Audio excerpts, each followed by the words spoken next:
Hi guys, welcome back to another exciting video, so sit back, relax, and let's get started. This was it. One last time. The green-haired boy stood in front of the blue archway in the late-night rain. He remembered the first time he stood here, at the entrance of UA High School. It wasn't raining that time. Izuku wiped the tear-mixed raindrops off his face to no avail. His vision was still blurry, his cheeks still wet. Young Midoriya, a deep voice sounded from behind. You coming?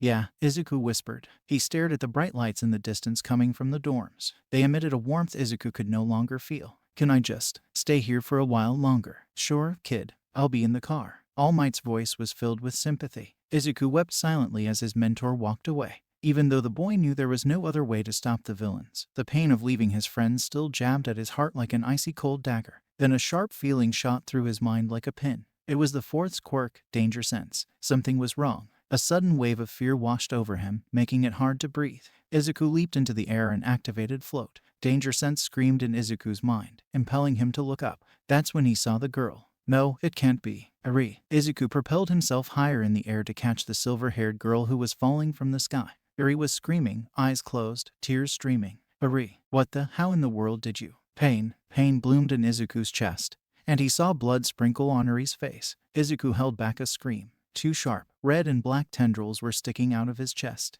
Blood was dripping down, falling towards the distant ground alongside the raindrops. A loud cackle boomed from behind Izuku. The boy froze solid. Eri opened her eyes and whimpered. The tendrils were mere inches above her face. Her eyes, wide with horror, followed the tendrils to the place where they sprouted from Izuku's chest. She was shaking so hard Izuku worried she might explode. Ninth holder of one for all, Midoriya Izuku. The all-too-familiar voice said. All for one, Izuku said through gritted teeth. I thought it was my job to lure you out. Didn't expect you to show up so quickly. All for one laughed. If killing you is the only thing I need to do to win, why not do it as soon as possible? Plus, I need that little girl's quirk to heal my body. I can't rule the world looking like a squashed potato, can I? The villain said that as if it were funny. Don't you dare lay a finger on Eri, Izuku spat, his head already racing for a plan. His grip tightened around the trembling girl. No, Eri whispered, her eyes never leaving Izuku's wound. You're hurt again. Because of me. Izuku tried to relax his expression a bit.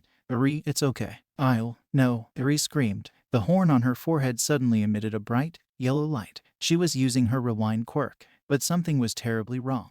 The horn was growing bigger. Izuku's mind went blank. This wasn't supposed to happen. Her quirk. It changed. All for one. Izuku bellowed. What did you do to her? The boy tried to move, but his body wouldn't budge. All for one was laughing maniacally. I'm not doing anything. It's all her. I simply expanded her vision. The light from Eri's horn was spreading into the air. It surrounded Izuku like a cage, the tendrils of light shining so bright it blinded Izuku. Eri, calm down, Izuku shouted, but he couldn't hear himself. Noise flooded his senses, and the world seemed to spin around him. Everything was chaos. Pain tore through his body. Then he felt nothing. Up, Izuku. A voice. Someone was calling his name. Izuku. Izuku's eyes flew open. He saw a ceiling. He blinked. Then he remembered. Eri screaming, all for one laughing, his chest. Izuku touched his chest. There was no pain, but something felt weird. Izuku. The door slammed open. Izuku sat up. His mother was standing at the doorway. She looked kind of different. Izuku, you're gonna be late. Izuku. The boy looked around. Walls covered with All Might posters, a desk, a bookshelf.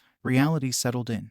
This is my room. His mom frowned. You feeling good, Mom? Izuku blinked. When? How? Why am I here? His mom came up to him and placed a hand on his forehead. No fever. Are you okay? I feel fine, Mom. Izuku smiled, which eased his mother's worried expression. But you need to tell me. Izuku grabbed his mom's hand. How long was I out? What? His mom's eyebrows scrunched together. What am I supposed to say, since you fell asleep last night? Izuku could feel the confusion in the air. Fell asleep. What about Eri? Is she okay? Who's Eri? Mom, you know, the girl. Izuku sighed. Never mind. What about the villain I was fighting? Did you, get him? His mom shook her head. I have no idea what you're talking about, Izuku. You probably had a bad dream. But, Izuku's throat felt dry. He looked around again carefully. The walls, the posters. That one was the limited edition All Might poster, and Izuku was sure he had moved that to his dorm. He looked at his desk. Textbooks from junior high were scattered on it. He spotted his 13th Hero Analysis notebook, only without a scorched cover. It can't be. Izuku grabbed his phone from the desk and opened the calendar app. No, Izuku stared in horror and bewilderment. The date was from nearly 2 years ago. His mind went blank again. What, Izuku? Mom, this is today's date, right? Izuku held up his phone. His mom nodded with a confused expression. Izuku scrambled out of bed, into the bathroom, and stood in front of the mirror. What the hell? He stared at his reflection. It was the same Izuku, but he was skinny and young, his shoulders narrow, his limbs thin. The scars on his arm were completely gone. No, it can't be. If this wasn't a dream nor an illusion. Izuku shuddered at the thought. There have been stories about how quirks can evolve if their owners were in extreme fear or anger. A reawakening when facing a crisis. Eri's quirk had changed, but fundamentally, it couldn't have been completely different from her original rewind quirk. So the only possible explanation was, Eri's quirk had become able to rewind time itself. And Izuku was now 2 years back in time. Izuku really just wanted to go back to sleep so he didn't need to think about anything. But of course, his mom got angry. You're not even sick. This is an important time in your life. You can't just skip school whenever you want to.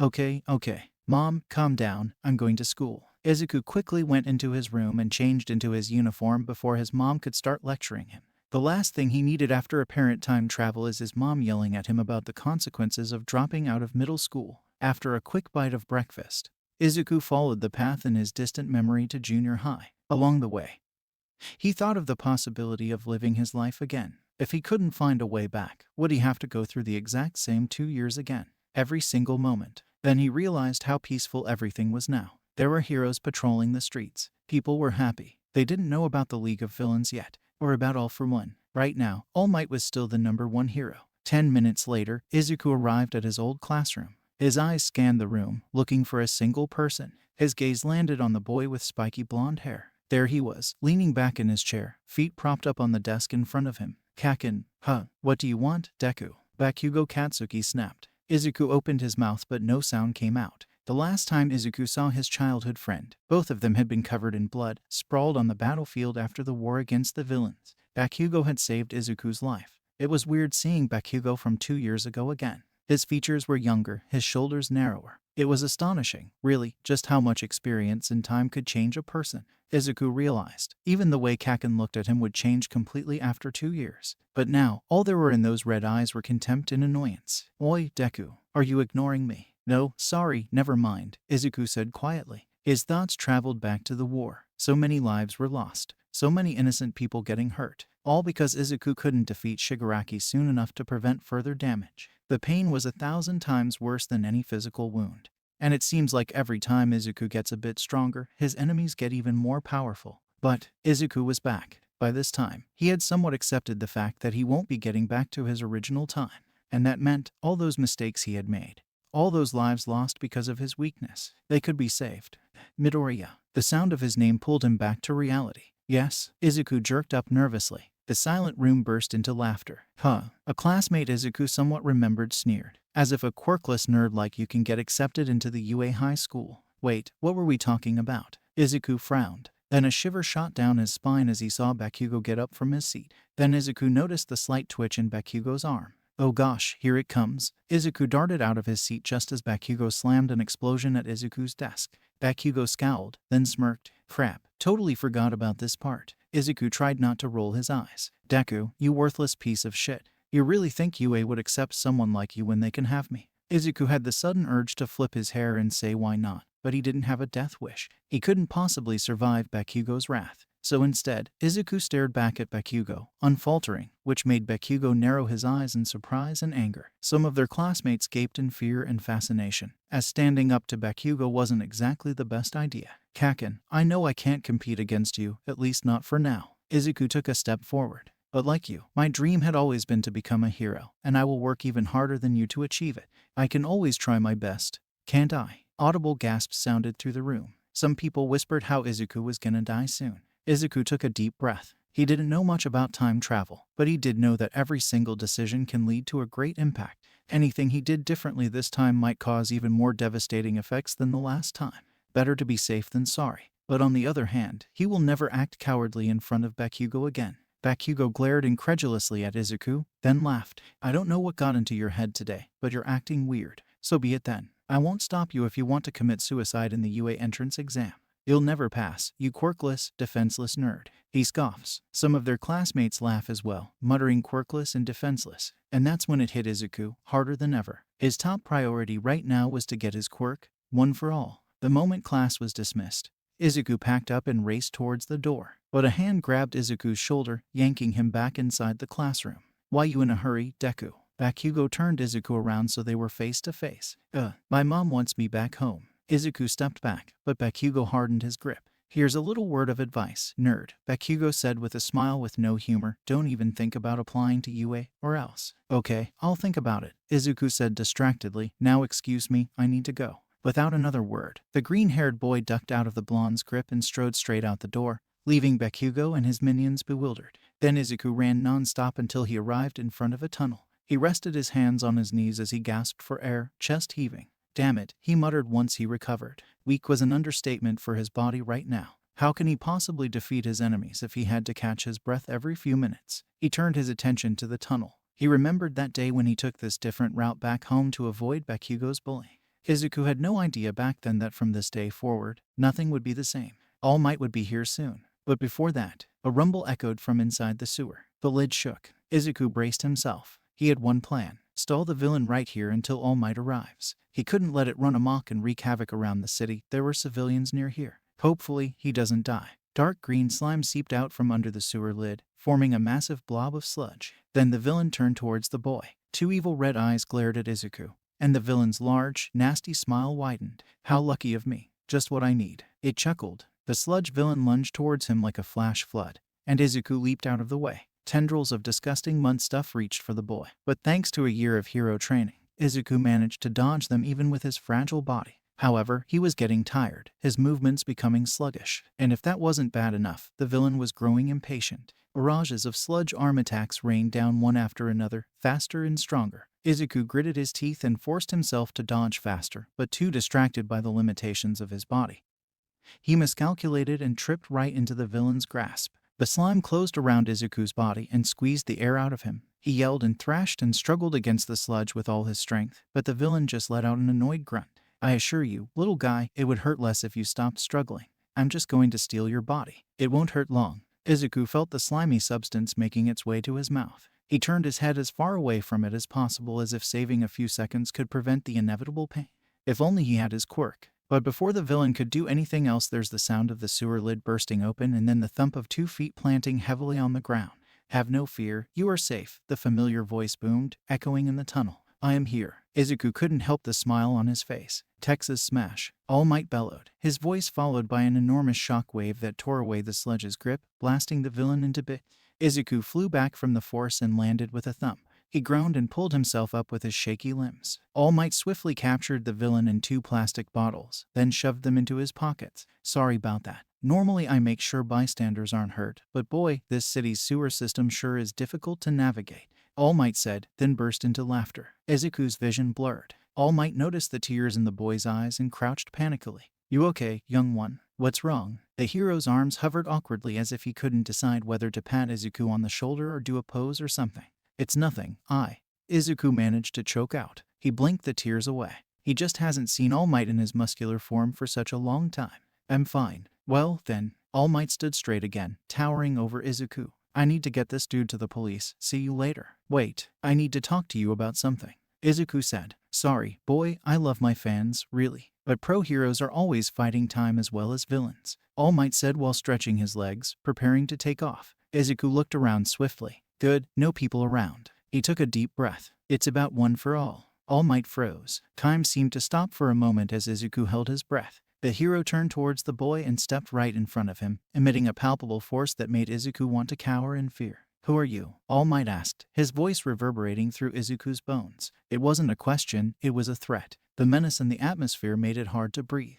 Izuku looked around once more to make sure no one could hear. Then he met All Might's gaze. This is gonna sound crazy, Izuku said quietly, but I'm your successor, the 9th holder of One for All. Yagi Toshinori did not believe this boy named Midoriya Izuku. Seriously, time travel? If that old demon All for One thinks he can send a boy, even with an appearance that screamed innocence, and steal One for All from the #1 hero, that villain had watched too many sci-fi movies. Toshinori slammed the door of his car shut. He sighed at his reflection in the window, the skeleton face that no one would ever recognize as the pillar of hope. But the boy knew. Yesterday at the tunnel, Midoriya blurted that he knew All Might's true appearance to keep the pro hero from jumping away and abandoning the conversation. When Toshinori finally gave up and reverted back to his skinny form, sure enough, Midoriya wasn't surprised at all. Toshinori stepped onto the soft sand of the beach. The dim light of dawn cast a soft blue glow to the gentle ocean waves, its lulling sound floating in the air. This would have been a beautiful scene if there weren't massive heaps of garbage everywhere. The boy told the hero to meet him here. After what Midoriya said, of course he had to come. But Toshinori was kind of confused. Why are you pulling the trash? Midoriya turned his large green eyes at Toshinori. All might. Thanks for coming. And, Midoriya looked back at the washing machine he was pulling with a gaze that seemed to analyze it. Actually, believe it or not, it was originally your idea. Toshinori stayed silent for a while. Your training. Yep, my body is a pile of sticks right now. I would actually die if I went to the UA entrance exam like this. After Midoriya said that, his expression distorted in frustration and distress. Should I ask why you look like you want to die right now? Toshinori raised an eyebrow. Midoriya leaned on the washing machine and sighed. Imagine you built a tower out of blocks, and after almost 2 years of hard work, the moment you put the last block into place, everything crumbles down and you have to start all over again. The boy closed his eyes. I know what I'm capable of, but I can't do it right now. It's frustrating doesn't really cover it. Silence stretched between them as Midoriya started pulling the washing machine again. Finally, Toshinori asked, why do you want to go to UA? Midoriya stopped. To get stronger. It's the best place for me to improve my skills, and with a year head start, I might be able to defeat All for One before everything escalates into a catastrophe. Maybe I can save everybody then. And I really want to see my friends again. The emotion in the boy's voice was so real Toshinori couldn't find a way to disbelieve it. Maybe this Midoriya Izuku boy was worth trusting. After that day, things progressed. Izuku spent a few days coming up with a plan that would make sure he would at least be able to use 5% of One for All by the time of the entrance exam. Well, not that he was 100% sure All Might would give it to him anyway because first, Bakugo's sludge villain incident didn't happen, so the event that proved Izuku worthy wasn't there. Izuku knew Bakugo being safe was a good thing, but it's making him nervous now. Second, Izuku was pretty sure All Might thought he was a spy for All for One or something. Maybe Izuku was a bit too reckless. When Izuku finalized his training plan, his long journey towards the entrance exam begun. Every morning Izuku would bring his rope to the beach park and start clearing away the trash. Sometimes All Might was there, sometimes he wasn't. If the hero was there, sometimes he would watch silently, sometimes he would give some tips. Izuku was grateful for his presence and was happy the hero was warming up to him. On school days, Izuku would work out every chance he got, and in order not to waste the 7 crappy hours of his life, he used class time to plan things out. All the terrible things that would happen in the future, plans to prevent them and plans to get stronger. Plans. Do you have something to say, Midoriya? Izuku looked up. The entire class was staring at him. Crap, Izuku thought. I was definitely muttering again. What? He slowly closed his planning notebook and pretended to pay attention. The teacher sighed. Midoriya, meet me in the office after class. Izuku nodded and sighed. He caught a glimpse of Bakugo's inscrutable expression. The blonde boy then turned back to face the front of the classroom. After class that day, Izuku went to the teacher's office, sacrificing precious training time.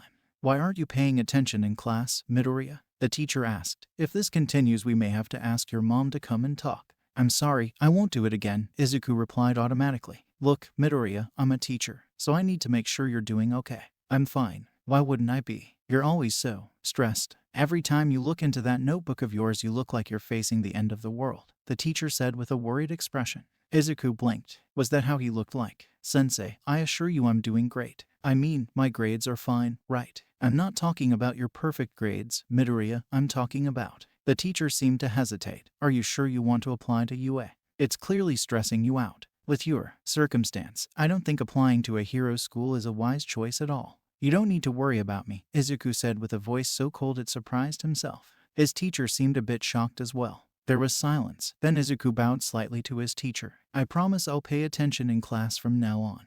And I promise whatever stress I have, it will not affect my academic performance. Thank you for your concern, Sensei, Izuku said. The teacher just nodded reluctantly, then dismissed Izuku. From that day on, Izuku made sure to keep track of what the class was learning. And whenever the teachers asked questions, he answered as close as he could. At home, he spent as much time with his mother as possible to keep her from worry. But still, he couldn't help but notice the concerned glances his mother threw him from now and then.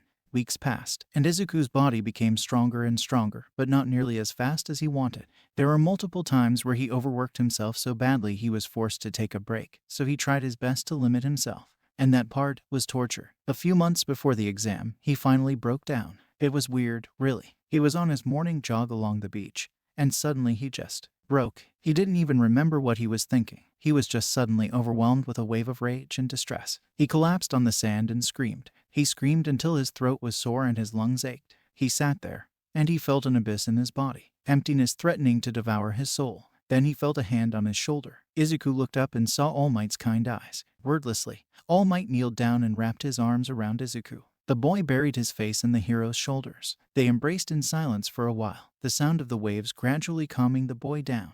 But the pain and emptiness were still there. "What is it all for, All Might?" Izuku finally said. "That's something only you know. But I don't know anymore." All Might sighed and pulled back to meet Izuku's eyes. "Listen, kid. You know how hard a hero's path is. But my mentor once told me, when you feel like you're at your limit, remember where you started at the beginning. Remember the reason you swing your fist." The hero said firmly, "Why are you doing all this?" "I always wanted to be a hero." "Then that answers your question," All Might said. "But it's too hard. I lost everything I accumulated for 2 years. And now I know what will happen in the future. I finally realized how pointless everything is. No matter how hard I think I try, horrible events just happen one after another. People have died. All Might died. And it's all because..." Izuku's voice cracked. "It's all because I wasn't strong enough. Really bad things are going to happen soon. And I won't be able to prevent them if I can't get my stupid body to work." "Ah, yes, assignments are always more stressful when the deadline is near, right?" "What? It is especially this time that you need to stay calm. Panicking and overworking won't get you anywhere." "Then what should I do?" "Take a few days off. You're mentally drained. Once you're back to normal, then I'll officially help you train." "But," Izuku sighed, "fine. I guess I can use some help." All Might nodded. "Remember, I'll help you, but only if you take a real break." Izuku smiled. "Thanks, All Might. You're the best." "Well, I'm not number one for nothing," the hero joked. The moment Izuku arrived home, he noticed his mother's expression. "Izuku, I need to talk to you." "Yeah, I kinda wanted to talk as well." Izuku took a seat on the couch. "Well, let me speak first." His mom clasped her hands together. "I've been really worried about you lately. Are you okay?" He stopped himself and looked away. "No," he whispered. "Izuku, baby, look at me." His mom gently lifted his face to meet her gaze. "It's okay.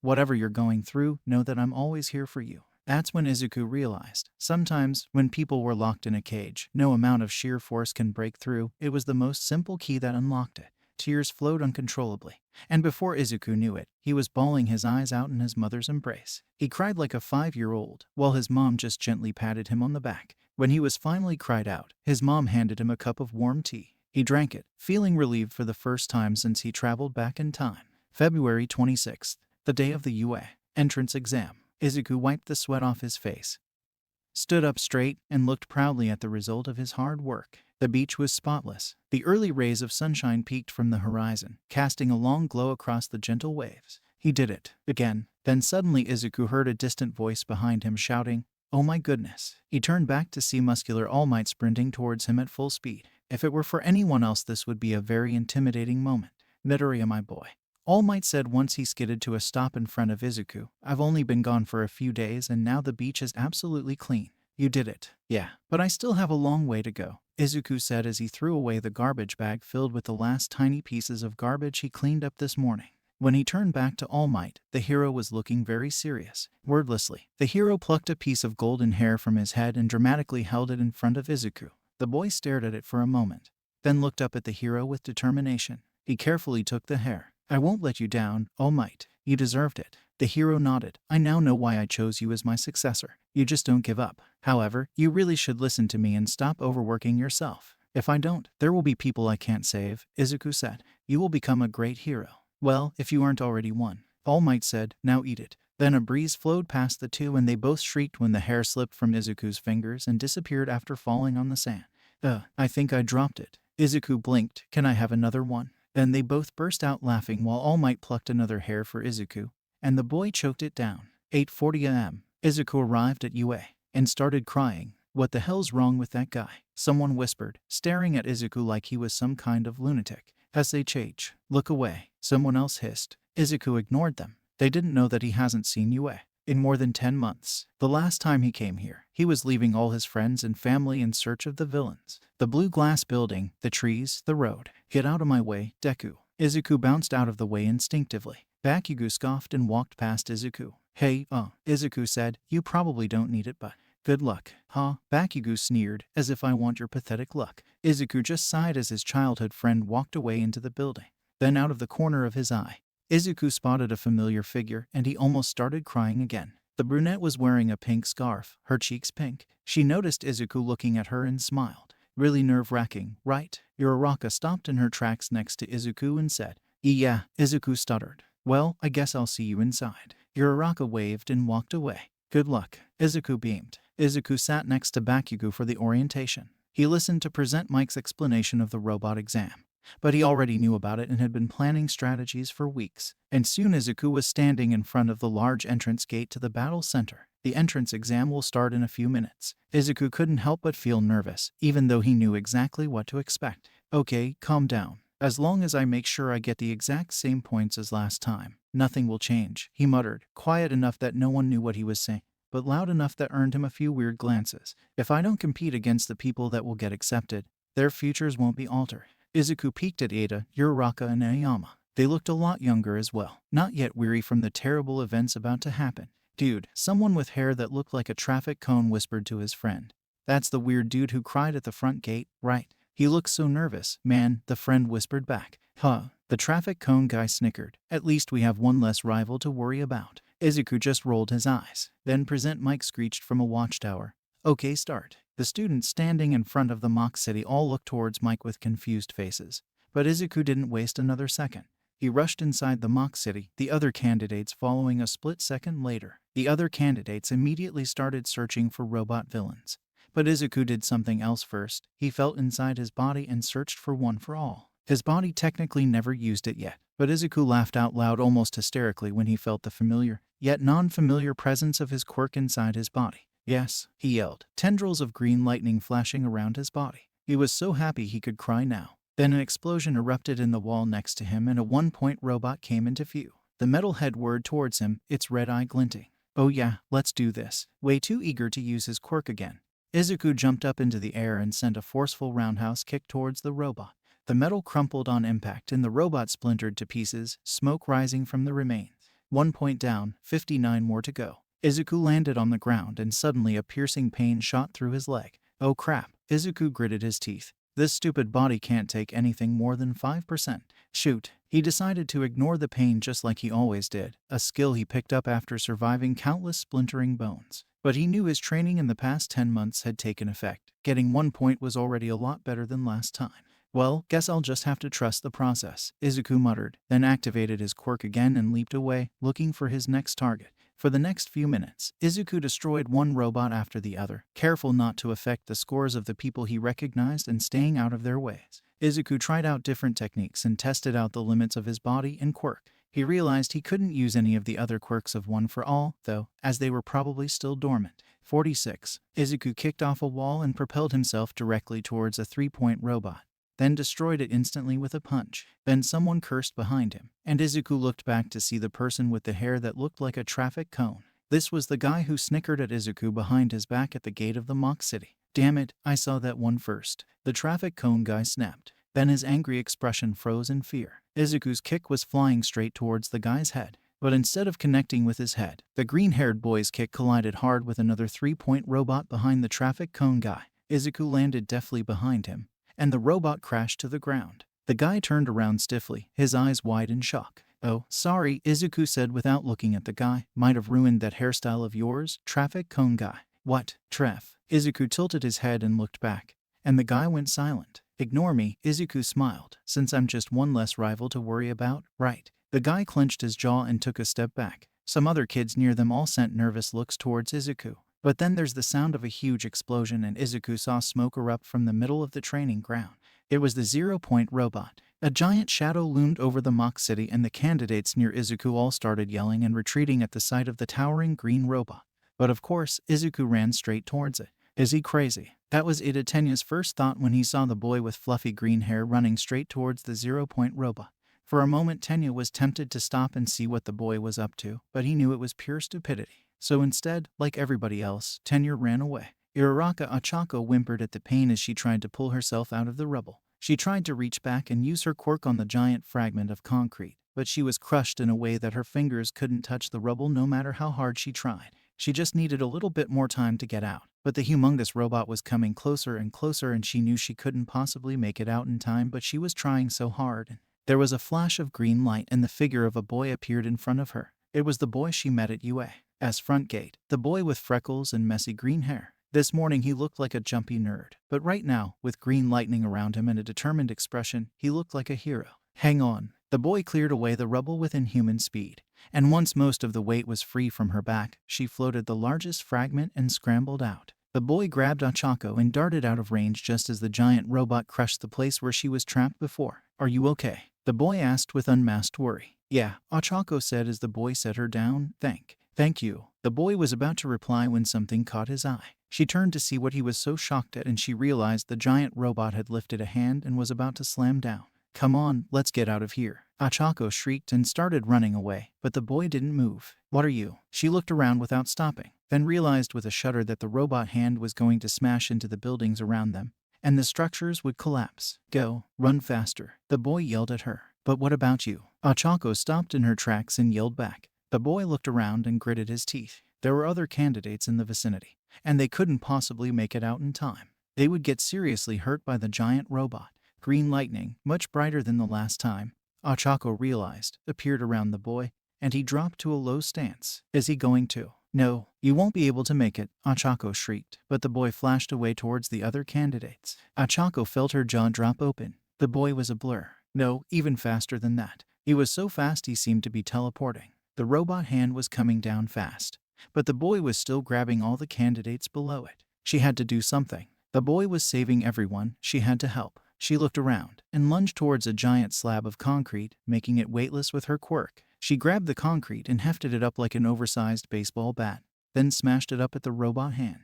The robot hand jerked back, but recovered a split second later. It lifted up slightly, then slammed down even harder. Ochako leaped out of the way just as the giant metal thing collided into the ground behind her. The buildings in the area were demolished, smoke billowing everywhere, rubble flying. Ochako whirled around and searched for the boy while coughing in the thick, dusty smoke. Then she saw a flash of green light and dashed towards it. Oh my God. Her hands covered her mouth. The boy was laying on the ground, breathing heavily, while 7 or 8 other candidates sat shakily near him, all with expressions of astonishment and fear. He saved all of them, Ochako breathed. Hey, the boy suddenly said to her, thanks back there. The few seconds you bought me really helped a lot. I mean, you saved me, and you were trying so hard to save everyone else, so I knew I had to do something. Ochako ran a hand through her hair, feeling embarrassed. Time's up. Present Mike screeched, signaling the end of the exam.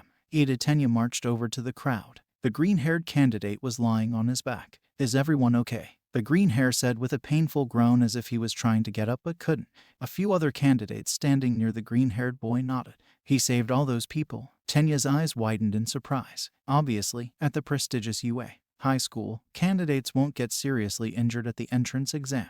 Didn't the green-haired boy know that? Why in the world did he try to help other candidates if everybody here was competing against each other? It's not like they would have died if he didn't save them. Then Tenya realized, maybe they would have died if the giant robot villain was real with an intent to kill. If this wasn't an exam, real heroes would have tried their best to help others. If this wasn't an exam, I would have tried my best to help them as well, Tenya thought, right. So, maybe this crazy, weird, green-haired candidate was actually the best hero here. The green hair lifted a shaky arm. Tenya listened intently with newfound curiosity and admiration towards the candidate. Can someone get Recovery Girl over here? The boy asked. I probably broke some bones. Breaking his bones just to save them. Tenya blinked, then shook his head. Looks like this guy is crazy after all. 1 week after the exam. IZUKU. His mom screamed, holding out the white envelope with her trembling hand. Your decision letter is here. Izuku was so nervous he was sure his heart would explode. 49 villain points, unknown rescue points. If he didn't get in, he was a disgrace to UA. He went there for a year of school, for goodness sake. He had the most experience out of everyone there at the exam, even if his body wasn't used to his quirk yet. If only he didn't hurt his leg at the very beginning. Or if he did more during the 10 months of training. Izuku shook the thought away. It was too late for regrets. He did his best, and that's what mattered. In his room, he took a deep breath and tore open the envelope. A small projector lit up, and All Might appeared in the hologram. Hello, young man, the hero said with his usual, gigantic grin. Izuku smiled nervously. Hey All Might. Okie doke, here comes the exciting moment for your status update. Are you stressed? Gah, just get to the point. All Might cleared his throat. Congratulations. You have passed the entrance exam and have been admitted to UA High School. Izuku let out a breath of relief, eyes watering. The last 10 months had been really hard for his mind. Even though he knew he had a pretty good chance of getting in, the small possibility of not getting accepted had always lurked in the back of his mind. But it was relieving. He was one step closer to defeating the villains. Wait, what were my scores? Izuku asked. You passed the written exam with a pretty good score. And for the practical test, 49 villain points, very impressive. But most breathtaking, 47 rescue points, making 96 points in total, placing number 1 in the entrance exams this year. What? Izuku shot up from his seat. He started panicking a bit. Really, he was grateful for the high rescue points. But if he was in first place, what about Bakugo? If Izuku knew anything about Bakugo, is that Kaken would not be happy with this. The future was already starting to change. And for the first time since coming back, Izuku had no idea what would happen. Izuku opened the door, and his mother turned to him anxiously. He smiled and told her he got in. Oh, his mom covered her mouth with her hands, tears sparkling in her eyes. She then pulled Izuku into a tight hug and cried in joy. In the evening, Izuku met All Might at the beach again. The sun was gone, only a dim purple light remaining in the atmosphere. The sky was a beautiful, deep blue. Congrats, young Midoriya. Skinny All Might hugged Izuku. I watched you in the observation room, and I gotta say, any last scrap of doubt I had in you dissipated. The way you use one for all. It's clearly a part of you already. Even so, I couldn't have done it without you. You changed my life forever. The hero laughed. Well, work hard, young man. And remember, don't be too reckless. With knowledge from the future, you have an advantage. Don't lose it. What the hell did you do? Did you have some sort of advantage? You cheated, didn't you? Bakugo snarled as he slammed Izuku into the wall. They had just come out of the main office, where their teachers praised both of them for getting into the best hero school in Japan. Kaken, shut up, you damn nerd. Bakugo grabbed the hem of Izuku's uniform. Now tell me, word by word, how the hell did you get into UA? Most of all, how did you get a score higher than me? Bakugo leaned in close, his face only inches apart from Izuku's. Izuku had never seen such hatred in Bakugo's eyes. What did you do to cheat? Bakugo growled. Izuku clenched his fists nervously, not because of Bakugo's killing glare, but because the blonde boy was much angrier than last time. Last time Bakugo got the highest score, but Izuku, the previously skinny, pathetic nerd Deku, suddenly getting the highest score in the UA entrance exam. That was simply impossible. Answer me, Bakugo hollered, blasting an explosion in the side of Izuku's face. Izuku let him. The explosion burned his cheek and made his head spin. His eyes defocused, black spots swimming. Kaken, Izuku took a deep breath. I got my quirk. Silence. As if I believed that, Bakugo scoffed. Letting go of Izuku's shirt, show me then, you liar. Izuku activated his quirk, and the dark corner they were standing in lit up from the green glow of One for All. Izuku leaped into the air, at least 2 stories tall. When he landed, Bakugo's face went from shock to utter disbelief, then to rage. You've been tricking me all this time. Bakugo lifted a palm, sparks flying. Kaken, listen, it was really sudden for me too. It literally happened right before the exam. Lie again and I'll blow your face off, Bakugo threatened. Your quirk randomly, impossibly manifesting doesn't make you better than me. Fight me, I'll prove you cheated. Fine, Izuku said. Beat me up however you want if that makes you feel better. Bakugo's eyes widened. What? It's reality, Izuku asserted. I did not cheat. If I had to take the test again, I'd still get in. You can't stop me. I'm going to that school and becoming a hero whether you like it or not. Bakugo yelled, his shoulders trembling in anger. He then blasted Izuku in the stomach with an explosion. Izuku grit his teeth. His mind tore between whether he should fight back or not. He decided not to. Bakugo glared coldly at Izuku again. I'm gonna destroy you at UA, the blonde boy said. Izuku stayed silent, and Bakugo walked away. April, you got everything you need. Izuku's mom circled around him nervously at the doorway of their apartment. Yeah, Mom. Izuku put on his trusty red shoes and straightened his UA uniform. His mother smiled proudly at him with tears in her green eyes. Seeing her like this, Izuku started tearing up as well. You okay, Izuku? Izuku pulled his mother into a hug. Just, thank you so much for always being there for me. I promise, whatever happens during my hero training, I will never let you worry. I love you, Izuku. Love you, too. Izuku looked up at the huge one door. Fading memories came back to life as he pushed open the door, and the usual urge to cry resurfaced. They were all his classmates. He recognized all of them. All of his friends. Izuku couldn't be more relieved that his improved entrance score did not affect which students were in this class. Bakugo and Ida were still yelling at each other when Ida spotted Izuku. It's him, Ida said, and everyone turned to Izuku. Hi, guys, Izuku smiled. Ida marched over like a robot. Greetings, I'm Ida Tenya. Izuku waved. I'm Midoriya Izuku. Nice to Meet you, I guess. Then he heard someone mutter, wait, that's the guy who placed first in the entrance exam. I heard he surpassed second place by nearly 20 points. Seriously, Izuku ignored the whispers of his classmates. Hey, I recognize that messed up hair. A cheerful voice chirped, and Izuku turned to see Uraraka standing at the door. You're the nice boy that saved me at the exam. Your quirk is so cool. Izuku smiled. Thanks, I'm really happy you were accepted as well. She nodded, then tilted her head. I wonder if we're gonna do anything apart from orientation. He smiled wryly at her question. We're probably not even gonna have orientation. Uraraka looked very confused. She was about to say something when a deep, zombie-like voice interrupted her. If you're here to make friends, you should just go back home. The voice made Izuku jump and he lowered his gaze to the ground. There he was, Aizawa-sensei, in his yellow sleeping bag. Black, long and disheveled hair spilled across his face. Aizawa stood up slowly, then introduced himself and pulled out the blue gym uniform. Put these on and go outside. Izuku forced himself not to laugh at the other 19 confused faces in the room. Nobody here ever knew what hardships Yue and Aizawa-sensei would be throwing at them. We never knew. On the field, Aizawa introduced the quirk apprehension test. You've been taking physical exams your entire lives, but you've never got to use your quirks before. Izuku stopped listening for a moment but suddenly stiffened when Aizawa called his name. Midoriya, the teacher said in his monotone voice, you managed to get the most points on the entrance exam. What was your farthest distance throw with a softball in junior high? What? Izuku stood stupefied. How can he remember that? He didn't have a junior high physical test since, well, chronologically, 2 years. The last physical test was this exact one, but a year ago. Midoriya, I don't remember. I'd say 40-something meters, maybe less. Izuku answered a most appropriate estimate for his previous stick figure self. Try doing it with your quirk this time. Aizawa handed him the ball. Deku took the ball in his sweaty palm. It seemed to weigh 1,000 pounds. This didn't happen last time. A couple of feet away, Bakugo was on the verge of killing Izuku on the spot. Huh, the blonde boy scoffed, his arms crossed. See if you can use that stupid quirk of yours, you loser. Ida overheard and frowned. Very unsportsmanlike, Bakugo. Bakugo ignored him. Izuku made his way to the circle marked on the ground, sneaked a glance at his childhood friend one last time, then pulled back his arm. With around 4% of one for all, Izuku threw the ball out like a catapult.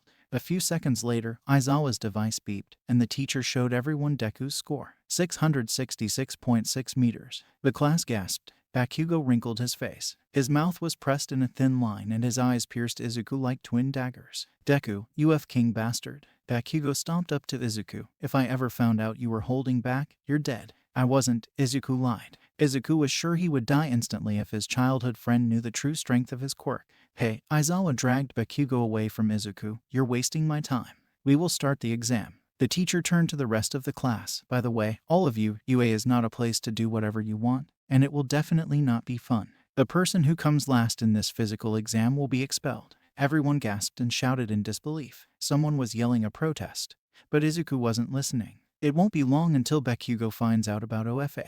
It may be best to tell him about it sooner rather than later. Midoriya. Aizawa pulled Izuku aside as the rest of the class gathered to the running track. This test is to determine your quirk's upper limit, and I cannot tolerate lazy attempts. Keep in mind that you must try your best in order to succeed. Izuku tensed, then nodded. Aizawa must have realized Izuku reduced his power in the throw. 1. In the later tests, in order not to look like he's slacking, while at the same time keeping his still weak body in check, Izuku used around 6% of his power for all the tests and got pretty good scores. So with the help of OFA strengthening his body, he ranked 4th right after Bakugo. Damn it, who placed in front of me? Bakugo was yelling at someone. At least he wasn't directly angry at Izuku. On the other end of the ranking list, Minta was shaking so hard his teeth clattered. If I get expelled, I won't be able to see all the UA girls. Izuku smacked Minta on the back, not wanting to hear the rest of the short boy's sentence. Oh, and Aizawa said nonchalantly, I was lying. No one's going home today. Minta blinked, then let out a sigh of relief. Bad move, Izuku muttered quietly, not expelling Minta. Aizawa, you'll face the consequences. After school, Ada caught up to Izuku. Nice job today, Midoriya, the taller boy said. You really have the skills and a powerful quirk. Thanks, Izuku said. Your quirk is really cool as well. I mean, just imagine the possible moves you can. Hi. Uraraka ran up to the two boys and interrupted Izuku's mumbling. Oh, you're the girl who got infinity for the softball throw. Ada said. I'm Uraraka Ochako, she said. You're Ada Tenya, and she knitted her eyebrows at Izuku. You're Midoriya, Deku, right? That's what that grumpy guy always calls you. He nervously ran a hand through his curly hair. My name's actually Izuku. Kaken just likes to call me Deku to make fun of me. He then smiled, but I don't really see it as an insult anymore. It gives off a kind of I can do it vibe, you know. Uraraka's eyes brightened. Wow, that's exactly what I was thinking. Sorry I mistook it for your name, though. It started as an insult from Bakugo? Ha, that's very disrespectful, Ada said. The three of them talked all the way to the station. The sun was setting, splashing colorful gradients across the sky. Birds chirped, trees rustled, and the sea glittered in the distance. Izuku was grateful for his friends and the peacefulness. How much he hoped it would last. It was the second day of school, and Izuku didn't know if he made the right decision. He should have called in sick or something. Whatever he did, he should not have shown up to the battle trial training. He knew how badly this would end. But he stepped into ground beta anyway, knowing he had no choice. The gray buildings and roads of the mock city stretched to the horizon and seemed to tower over Izuku as if watching and criticizing his every move. But then he saw his friends, all waiting there in their hero costumes, and his uneasiness seemed to drift away for a moment.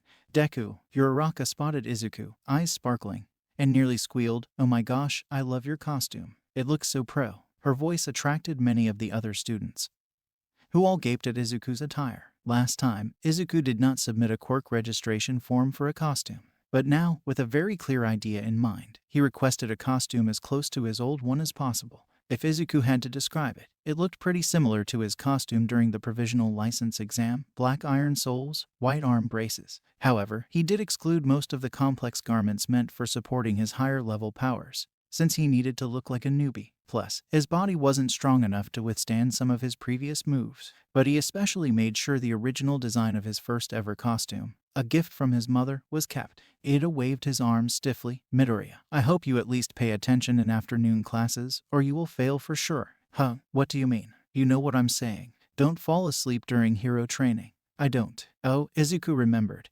This morning, the classes were so boring Izuku fell asleep probably 2 or 3 times. Unlike middle school, UA teachers were like hawks, and there was no other option apart from paying attention in class, so Izuku couldn't really do anything else. But anyway, that's what listening to the same lecture twice does to you, Izuku learned. It makes you real drowsy. All Might gave an introduction of the combat training, 2v2 indoor battles, and drew the lots. It was the exact same as last time, with Izuku pairing up with Uraraka, fighting against Bakugo and Ida. The uneasiness Izuku felt earlier burst back to life, and the memory of the match started replaying in his mind again. Bakugo gave Izuku a death glare, but Izuku steadily met Bakugo's gaze, which made the blonde boy scowl even deeper. As Bakugo and Ida went inside the building, Izuku memorized the floor plan with Uraraka. You know, Izuku suddenly said, startling her, I used to be really afraid of going against Kaken. Used to? She asked. He flinched at that. Maybe still a little now. Well, I mean the impression he gave me throughout my childhood really left an imprint. But it's because of him, his confidence, his quirk, his talent. Because he's so strong that I became determined to become better than him. If not for him, I wouldn't be here today. Izuku didn't know why he said all that, but it felt nice to express his feelings. Gah, I'm sorry I said all that. You don't need to worry about it. He suddenly realized that Uraraka, not yet close friends with him, might not want to hear all this. It's okay.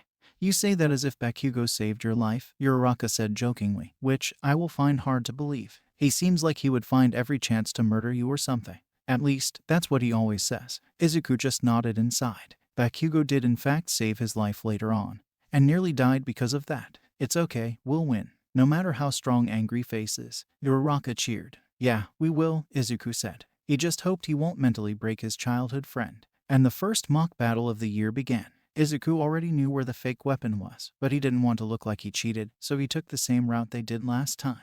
Their footsteps echoed through the dim hallways. As they neared the place where Izuku knew Bakugo would jump out and ambush them from, the green-haired boy signaled for his teammate to stop and listen carefully. Sure enough, there was the muffled sound of boot heels, and Bakugo leaped out. The explosion of his quirk seemed to rock the entire building. Its sound pierced Izuku's eardrums, but the hero team was prepared and dodged easily to the side. Uraraka, go. Stick to the plan. Izuku shouted and threw himself in between Bakugo and the girl, who scrambled off immediately. Bakugo didn't even try to chase her. You think you can take me on alone? Bakugo hissed. Izuku peeked behind him to see if Uraraka was gone. Huh. Bakugo gave a bark of laughter. Go to hell, Deku. Izuku looked back at his childhood friend, but quicker than a breath, Bakugo was in front of Izuku, his palm glowing dangerously. Strengthening his body, Izuku leaped above and over Bakugo, then flicked his finger at the blonde boy's back, creating a beam of air that knocked Bakugo off balance, making him trip. Izuku propelled himself towards Bakugo,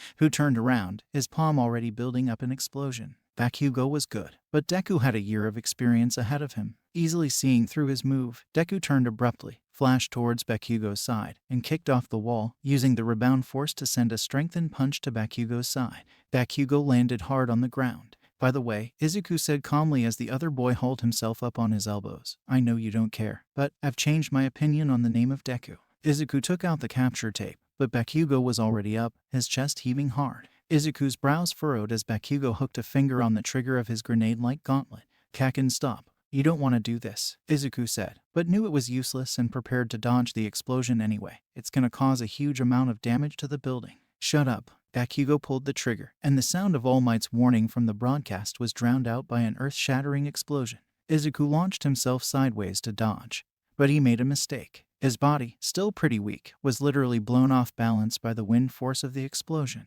Izuku tumbled across the floor, which had rubble scattered all across it, blown apart by the explosion. Sunlight spilled in from a giant hole in the side of the building. Izuku barely had time to stand up straight when Bakugo blasted directly at him again. Seeing no other option, Izuku dodged as fast as he could. That meant more power from One for All, and pain shot through his body like a dagger. Gosh, this stupid body. Have you been tricking me all these years? Keeping your goddamn quirk and fighting skills a secret and laughing behind my back? Bakugo was nearly screaming. I told you about my quirk as soon as I got it. Damn it. Cut the bullshit, Deku. Bakugo yelled. Fight me, give me everything you've got with those fancy new moves of yours. You'll never beat me. Kaken. Izuku felt himself raise his voice as well. I've looked up to you all my life, but I wanted to be a hero all that time as well. That never changed, and never will. You think I give a? You're a jerk, Kaken. Bakugo's eyes widened with shock. He probably always got called a jerk, but never so directly by Izuku. Now, Izuku continued, the green light of his quirk shining brighter as he heightened One for All to 8%. Swallow that stupid ego of yours and see for yourself.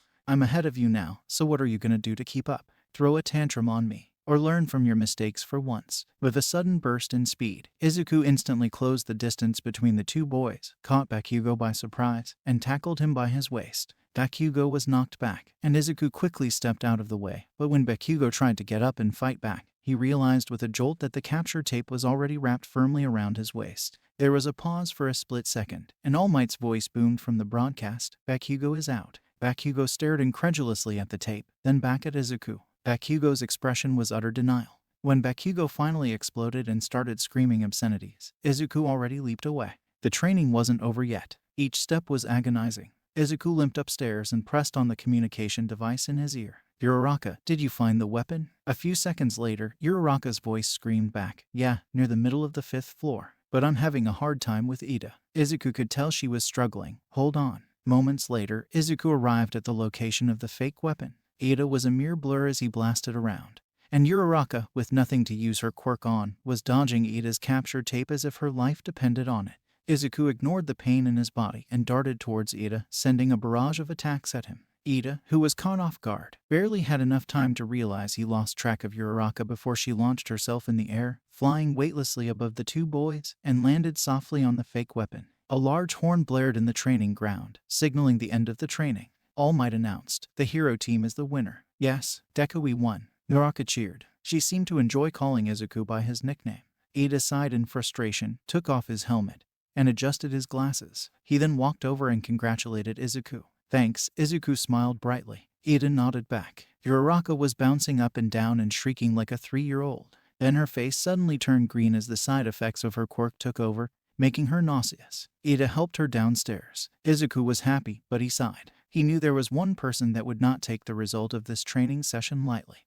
What would this do to Kaken? The mock battle went almost completely different from last time, and Izuku tried not to think about the consequences. He also wondered for a brief moment whether it would be wise to tell Bakugo about One for All sooner, or maybe even his time travel. Come on, Midoriya, Ida called. Izuku nodded. A cloud passed in the sky and the room dimmed. The afternoon continued. No. Katsuki stood there, frozen. His chest was heaving, his heart pounding and pounding and pounding as if something was trapped in there, trying to break out. He was hyperventilating. He couldn't catch his breath. Swallow that stupid ego of yours and see for yourself. See for yourself. I'm ahead of you now. The voice of the green-haired boy reverberated in his head, like darts, like fire, exploding in his brain. All Might's voice was too loud, like an anvil dropping on him. The hero team is the winner. Voices, too many, are overlapping. Kaken's quirk is so cool. I hope my quirk is just as awesome. Whatever quirk you get, you will never be as good as me, Deku. I'm ahead of you now. Deku won. That nerd somehow predicted his every move. And won. The capture tape wrapped around Katsuki's waist felt like hot iron. He tore it off with his trembling hands. Then he jumped when he felt a giant hand on his shoulder. Young Bakugo, All Might said, time to come back, we're reviewing the results. Katsuki tried to say something, to scream at Deku, to scream at All Might, but he was still frozen, strangled by an invisible wire. Whether you win or lose, All Might continued, looking back and learning from your experiences is part of life. Finally, Katsuki walked to the building where the class was waiting. Deku looked at him for a brief moment, then turned his gaze away. All right, everyone, All Might said. Would anyone like to give a thought on who the MVP of this round was? Murmurs rose in the room. Almost everyone was thinking the same thing. Midoriya. All Might lifted a hand. Now does anyone know why it's young Midoriya? Yes, All Might Sensei. Yaoyorozu Momo raised her hand and spoke. When looking at overall ability, Midoriya showed the highest level of combat, strategy, and observational skills, and unlike the other team, Midoriya communicated with his teammate. Ada was obviously trying hard not to glare at Bakugo. From watching the match, Yaoyorozu continued, it appears that Bakugo acted on his own due to an obviously personal grudge. He also foolishly launched a large-scale attack indoors. Katsuki tightened his fists, his nails digging into his palms. Yaoyorozu continued to analyze the battle, but Katsuki had stopped listening a long time ago. One sentence repeated in his head. I'll show him, that damn nerd. The blank anger, the denial, the shock. Katsuki felt them shatter away in his mind as they were replaced with something else, raging and blazing. I'll show all of them. After the battle training, the class changed back into their uniforms and went back to the classroom. Without a teacher around, they were finally free to bombard Izuku with questions and compliments. Midoriya, that was so cool, what you did back there. No wonder you got first in the entrance exam. Guys, calm down. Ada shouted, give Midoriya some space. Izuku's classmates immediately backed away a couple of steps, but that didn't douse their excitement. Dude, Kaminari screeched, your quirk is way too cool. It's not just his quirk, Asuitsuyu said in her naval voice. He's obviously really good at analyzing things and forming strategies as well. You guys are too nice. I mean really, Todoroki and Bakugo are way more talented than me. Izuku was definitely redder than a tomato by then. Ashido Mina laughed. Awa, look at Midoriya, trying to be all modest. Bro, if you aren't talented, I don't know who is, Kaminari said. Then everyone fell silent when a voice they haven't heard since the battle training spoke from the other side of the classroom. Maybe it isn't talent. Izuku tensed as Bakugo got up from his seat and walked slowly towards the crowd. What do you mean? Kirishima asked Bakugo. Maybe. Bakugo kept his eyes on Izuku. He received something. Izuku's throat tightened. The air seemed to solidify between them. Received what? Kirishima wasn't able to finish his sentence before Bakugo interrupted him again. Don't think you can fool me, Deku. Bakugo growled. And this is the last time you'll win me, you hear? He turned and whipped a finger at Todoroki, whose face betrayed no emotion. You, too, icy bastard, Bakugo huffed, then shoved Kaminari out of the way and went back to his seat. What did I do? Todoroki muttered in confusion. A few days later, someone cleaned the beach. Katsuki frowned at the spotless beach and the ocean that fell and rose against it. He hadn't been around this beach park for a pretty long time, but that old hag of a mother of his just had to make him run errands on a freaking weekend morning. He scoffed at the scene and wondered who was stupid enough to clean a dump. Then he saw the nerd. Deku was sitting far away on the beach, legs crossed, eyes closed. After the battle training, the mere sight of the green-haired boy made Katsuki want to punch something. What the hell is he doing? Katsuki moved closer, trying to see if Deku was up to something. After a minute or two, Deku opened his eyes and placed his hands on his forehead, his shoulders tense. Katsuki knew Deku was stressed. Suddenly, Katsuki realized with a jolt what a stressful Deku meant. Damn it, if he starts muttering. Deku started muttering. And like always, it annoyed the hell out of Katsuki. The green-haired boy was too far for Katsuki to understand what he was saying, but a few words managed to drift over and catch Katsuki's attention. USJ, Villains, League, the Corps. Finally, Deku looked at his phone and seemed to check the time, then stood up and jogged away towards the direction of his apartment. The hell? Katsuki shook his head then walked away, the few words Deku muttered echoing in his head. And for the millionth time, Katsuki wondered what in the world that nerd was hiding. Whatever he's hiding, I'll beat him, Katsuki thought. I always win. Excuse me, can you please tell us what it's like to have All Might as your teacher? The reporter lady jammed the microphone into Izuku's face as he arrived at the school gate. Sorry, but I have classes to attend to. Izuku weaved his way through the crowd of reporters and hurried inside the school to his classroom. This was it, the day the League of Villains will infiltrate UA and somehow steal a copy of the staff schedule. The people responsible for the future war will come right to their doorstep today. But as much as he hated it, Izuku did not plan to stop them. In this fight, patience was the key, and Izuku needed to utilize his advantage as much as he could. Good job on the battle training yesterday. Everyone did well, Aizawa said very unenthusiastically. Now, homeroom stuff. Today you guys will decide on a class president. Make it fast. The classroom instantly filled with euphoria as most of the students started yelling for others to choose them as class rep. And just like last time, everything ended with a vote. What? I got 5 votes, Izuku said in disbelief as he saw the results on the board. Damn it, who voted for Deku? Bakugo yelled. I mean, he did show a lot of leadership during the battle training, Zero said quietly while some other students nodded around him. Well then, it is decided that Midoriya is class representative, and Yaoyorozu is deputy class rep, Aizawa said from his yellow sleeping bag. Izuku forced himself not to object. Patience, Izuku. Patience. You doing good, Deku? Uraraka asked during lunch. Oh, I'm fine. Izuku looked away from the window and tried to relax. What were we talking about? Ada just finished sharing about his brother, Ingenium. He wants to become a hero just like him. Isn't that cool? Uraraka said as Ida nodded. Yeah, that's uncool. Izuku forced away the memories of Ida's bloody arm after being stabbed by Stain, the hero killer responsible for Ingenium's retirement. Congratulations on being class representative, Ada said to Izuku. You really deserve to lead our class. Actually, I think you should be the one to lead us, Izuku replied. You're probably the most responsible and serious person I know. Ada opened his mouth and was about to reply when the loud, screeching sound of the alarm started blaring. Security level 3 has been broken. All students, please evacuate in an orderly fashion, the automated voice said. Then all hell broke loose and the students stampeded into the hallways. Everybody was pushing and shoving, and Izuku was slammed against the window by the stream of students pouring out of the cafeteria. Outside, an ocean of reporters was crowding the front gate, while Aizawa and Present Mike were trying to herd them away. And in time now, Ada, Izuku prayed as he felt his ribs getting squashed. Suddenly, beyond the crowd of reporters, Izuku glimpsed a flicker of white and time seemed to stop. It was the kind of white that made his heart freeze and breath choke and stomach flip. The white thing vanished as quickly as it appeared, but Izuku knew too well what it was. A pale, white hand, on the face of a crazy, monstrous, nightmarish villain. Shigaraki, everybody calm down. Ada's voice boomed through the hallway as he stood on top of the exit sign. Everything is fine. After Ada yelled for everyone to stop panicking and that the alarm was set off by the reporters, the students finally settled down and retreated to their classrooms. The police arrived a while later and drove away the reporters. On the walk back to the classroom, Kirishima came up and asked if Izuku was okay. I saw you get squashed, Kirishima said with a small laugh, and you looked so angry and all. I'm fine, Izuku said, half lying, the brief glimpse of the villain replaying in his mind.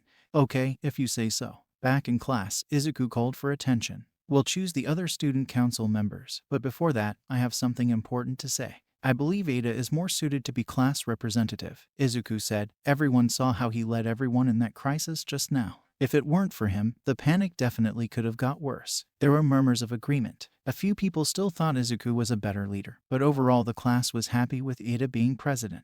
I will humbly accept the job then. Ada rose from his seat. You can do it. Exit sign Ada. Izuku gave an encouraging smile to his friend. You got this, Ada. We're depending on you. Hello, Midoriya Izuku, Principal Nezu said, holding out a paw. Izuku returned the gesture and shook the principal's paw. Thanks for letting me come. I am always open to having a conversation. Nezu sat down. So, you are the one All Might chose as his successor. Yes, I am. Izuku hoped he sounded better than he felt. Please, have a seat. The principal gestured for All Might and Izuku to sit on a couch. I believe you have something important to share with me. Yes, Principal, Izuku said nervously. It's gonna sound really crazy, but I know the future. Oh, Nezu sat up straighter. Less than a year from now on, there's going to be a huge war between heroes and villains. At least, that's what happened in my time. After the battle, I was sent to lure out All for One and the villains after they went into hiding. But there's this girl, Eri, with a rewind quirk. It went wrong, and somehow I got sent back 2 years in time. I've relived around a year of my life by now. Nezu did not say a word, and the room stayed silent for a minute or two. What do you know about the villains? The principal finally said. Their organization is led by All for One and this other villain, Shigaraki Tamura. He's going to attack USJ Wednesday afternoon. Will any students get hurt? No, but Aizawa, 13 and All Might will. Then, Izuku explained his plan to the principal. A plan he had written in his notebook months ago after going through every possible outcome he could think of. More than once had All Might heard this plan and refined it. So, it had to work. It just had to. After listening to the plan, Nezu thought about it for a moment, then stood up. My boy, you have come up with a surprisingly detailed plan. I do believe it's plausible, he said. However, Izuku felt his heart sink. As the principal of this school, I simply cannot allocate all pro-heroes to support your plan without any hard evidence that this attack will happen 100% as you say it will. It leaves the other students vulnerable. He also thinks I might be working with the villains, Izuku realized, a sense of hopelessness creeping up his spine.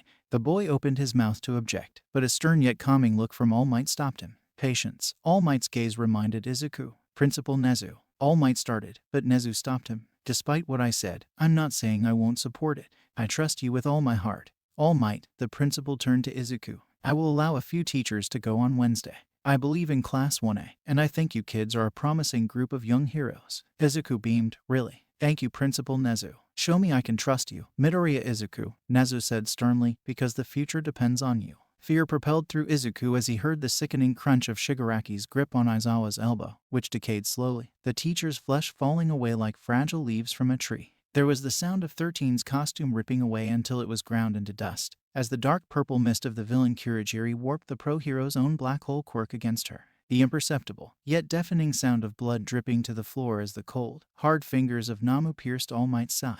Screams of his classmates. Midoriya. Izuku's woke up with a jolt and he felt cold perspiration run down the back of his neck. Then he saw Kaminari, who was sitting across from him on the bus, suddenly shrink in embarrassment as if feeling guilty. Oh, sorry, Midoriya, was I talking too loud? Obviously. Mina slapped Kaminari on the head. Anyone would wake up if you screamed their name. Sorry to wake you up. Tsuyu apologized. We were just talking about your quirk when Kaminari decided to scream. I did not scream. I was just talking at my usual volume. Kaminari knew it was time for him to shut up as Mina glared at him. You seem awfully tired, Midoriya, Ida said with a concerned expression. Are you feeling okay? I'm fine, just slept a little late last night. Izuku smiled. By the way, what were you guys talking about when I was sleeping? I say whatever comes to my mind, Asui replied. So, I mentioned how your quirk is similar to All Might's. Wait, what? What makes you think that? Izuku smiled nervously. Super strength, air blasts, you know, all that, Sato Rikido said next to Izuku.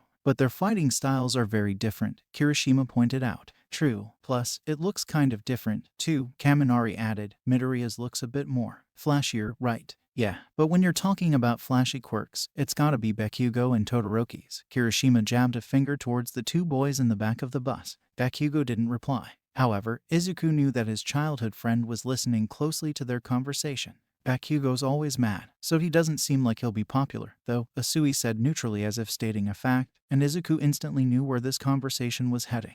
What the hell? Bakugo shot up from his seat. You wanna fight? See, Asui didn't even look at the angry boy. Kaminari, seeing his opening, began firing derisive comments as Bakugo yelled and cursed back, and Izuku watched helplessly as the conversation gradually shifted into a Bakugo roasting battlefield. Quiet down, Aizawa finally called. We're here. The Space Hero 13, who was dressed in some sort of astronaut costume, gave a brief description of the facility. USJ, the Unforeseen Simulation Joint, was a facility designed to imitate real-life disasters. Katsuki glanced at Deku, who was looking around nervously. Suddenly, Deku must have noticed Katsuki was frowning at him, as the nervous boy's expression instantly shifted into something more cheerful, masking his uneasiness from a moment ago. Katsuki scowled deeper. The usual, crystal-clear Deku was long gone.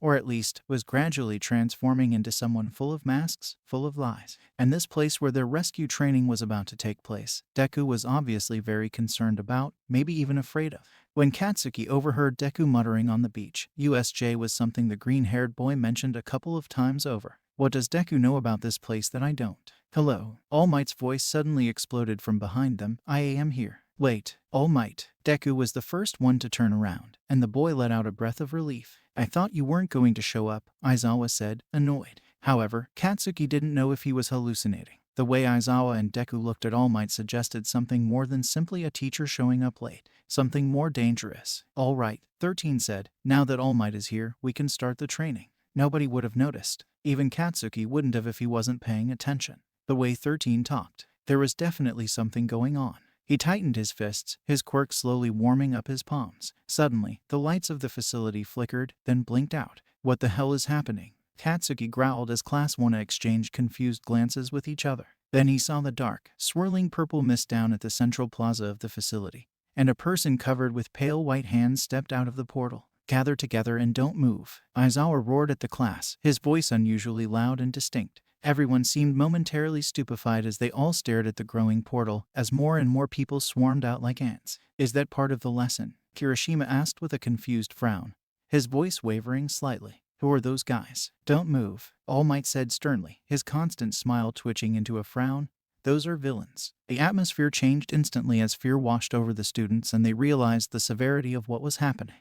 Bakugo whipped his head over to where Midoriya was originally standing, only to find that the green-haired boy was gone. 13. Eraser, evacuate and protect the students, All Might ordered, then turned towards Class 1A, his reassuring smile back on his face. "Fear not, everything is fine," the hero said. "I am here." In a blink of an eye, All Might dashed across the facility, leaving behind a trail of wind. The low-class criminals didn't even have time to react before they were immobilized, lying painfully on the ground. Only a few seconds later, the number 1 hero had made his way to Shigaraki, the guy covered in hands. Carolina smash. Giant gusts of wind sliced towards Shigaraki, but the attack never connected with the villain as a huge monster appeared between Shigaraki and All Might, the blast of wind dissipating on impact like a breeze hitting a mountain. "What?" All Might muttered. Young Midoriya was right. What did the boy call it? Right, the Namu. The disgusting, bulging eyeballs of the monstrous villain rolled down and focused on the number 1 hero. Then faster than lightning, its muscular arms swiped the air where All Might's head was a split second ago. All Might sent more forceful punches in the Namu's gut and on its face, but again to no avail. Shigaraki laughed, his cold, maniac voice boasting with a sense of accomplishment and pride. "Nothing will work, All Might, because Namu is as strong as you are." Near the entrance of the facility, the students watched in a sort of nervous excitement. "You can do this, All Might," Kirishima cheered. "Everyone, there are still more villains. We have to evacuate." "Leave this to All Might," Ida said seriously. The students standing on the ledge watching the battle soon came to their senses and followed Ida towards the gate. "Wait," Ida looked around. "Where's Midoriya?" "Guys, have you seen?" His voice froze when a cloud of purple mist suddenly appeared in front of the class, blocking the exit. 13 whipped her hand back, signaling the students to stop. Aizawa tightened his grip on his fabric weapon. "I won't let you pass." The deep voice of the villain resonated from the mist. 2 glowing yellow eyes shined through the darkness. "Nice to meet you. We are the League of Villains." "Nice to meet you. We are the League of Villains," Kurogiri said. "We're here to make sure that no matter what, All Might will take his last breath today." Aizawa immediately erased the mist villain's quirk.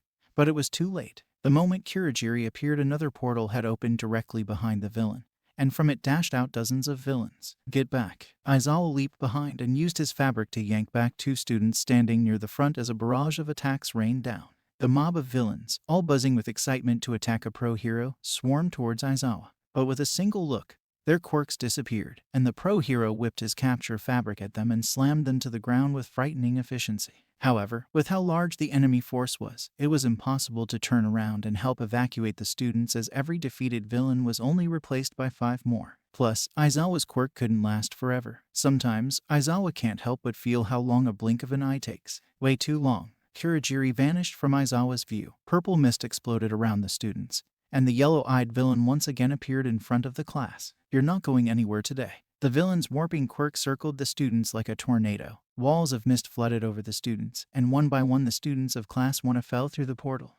"Damn it, just die and go to hell." Bakugo propelled himself towards the villain and sent a giant explosion towards his glowing yellow eyes. Kirishima followed close behind, his hardened fist grazing Kurogiri's body that was hidden in the mist. 13 lifted a finger and a strong vacuum force sucked some of the mist into the black hole. But with the students around, she couldn't do anything more. And without Aizawa around to stop the villain's quirk, under her mask, 13 grit her teeth as she weighed the risks of releasing more of her quirk.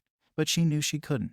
With all the portals around, it was certain that her quirk would unintentionally harm someone. Also, All Might was stuck with the monster-like villain at the central plaza. There was no way she could save all the students. Then suddenly, there was the sound of a blast of air colliding with metal, and 13 was blown off balance by an explosion of gales. The purple mist around them shredded and dissipated in the wind, and the warp gates disappeared. The remaining students quickly got up and recovered. Now that the chaos was over, they realized that only Bakugo, Ida, Uraraka, Shoji, Sato, Ashido, and Siro remained. 13 stood surprised. She thought the sudden attack was from All Might, but the sight in front of her made her eyes widen.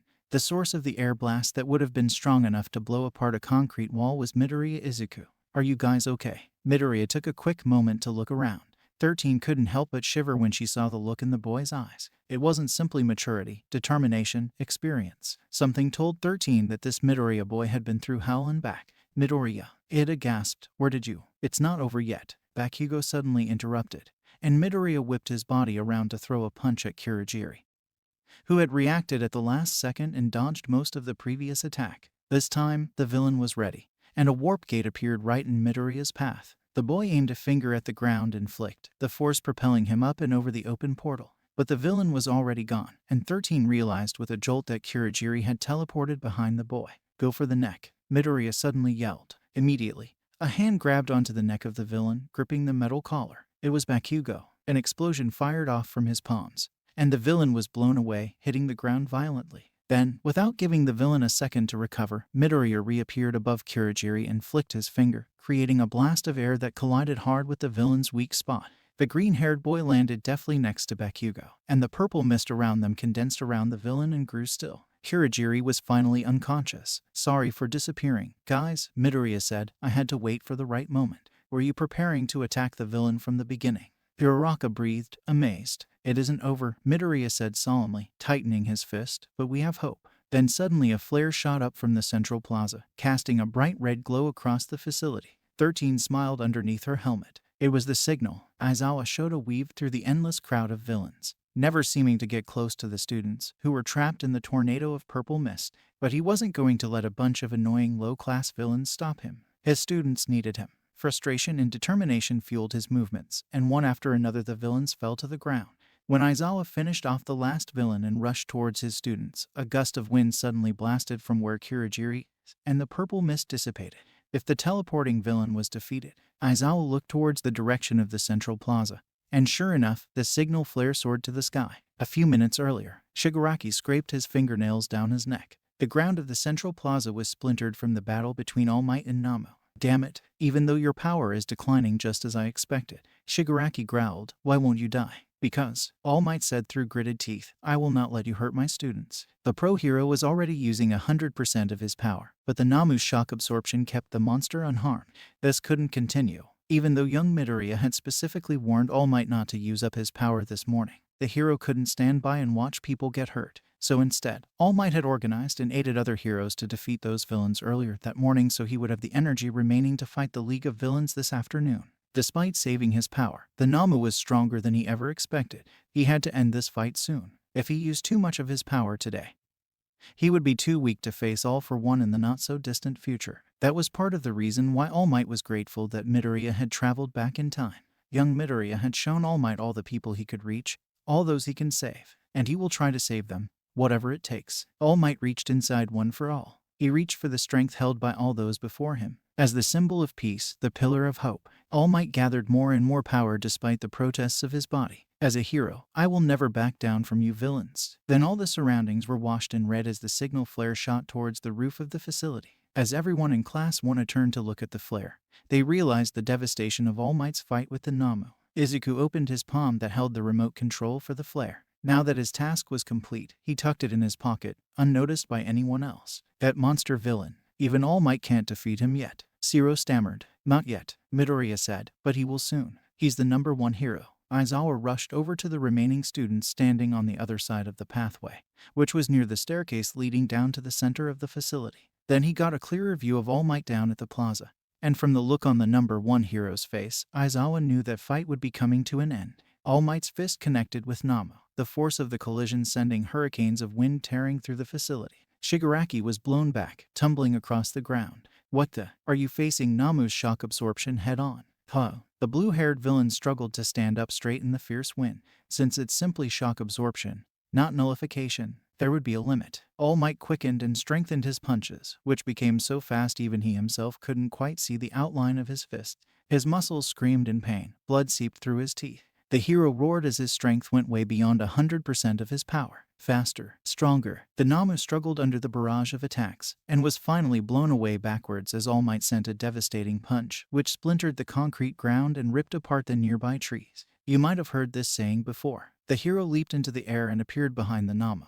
but I'll teach you what it really means. All Might pulled back his arm as the Namu flew nearer. Go beyond. His fist connected with the monster's gut. Plus Ultra. The red flare shot towards the ceiling of the dome-shaped facility. What the hell is happening? My Namu, Shigaraki Tamura stammered, taking a few steps back. The Namu was gone, blasted away through the ceiling, leaving a large, gaping hole. It was comical, in a way. Anger and fear flooded through Shigaraki, and a sudden burst of rage made him yell and dash towards All Might, who was standing heroically near the center of the plaza, dust and smoke billowing around the hero's feet. The sight disgusted Shigaraki, magnifying his rage and resentment. Today is the day you die. Then suddenly a piercing pain exploded from his forearms and legs, one after the other, and he buckled back, falling to the ground. He cried out in pain and frustration. Then his body trembled with tangible fear as he realized he was shot. He turned quickly to the source of the gunshot sound, and his stomach lurched when he saw them. They were here, standing on a tall ledge from the mountainous terrain. A pro-hero with a cowboy hat, a mask, and a red cape held up a gun, pointing directly at Shigaraki.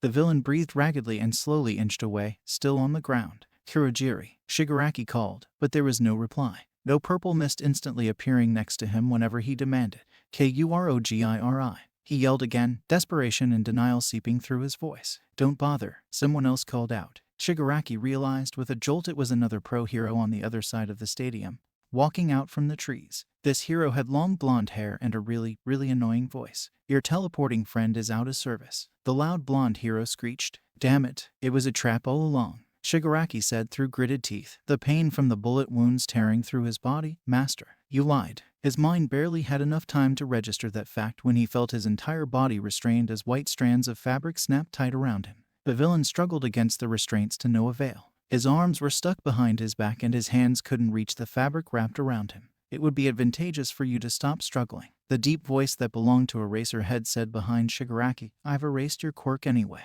You filthy heroes. The villain spat, I will not lose. 2. His movements became sluggish and his eyelids grew heavy. Then he felt himself sink into darkness. Wait, they were here, in the facility, the entire time. Eda said, his voice full of confusion and disbelief. The group of Wana students standing on top of the staircase witnessed how pro-heroes popped out of nowhere. And they were very surprised. There's no other explanation. Bakugo muttered, it was an ambush all along. So they knew the villains would come here. Uraraka asked as she watched a swarm of ectoplasm's clones race towards different sectors of the facility. On the central plaza, Shigaraki was unconscious, knocked out by Midnight's quirk. Cementos had constructed a high wall, blocking the students' view of All Might.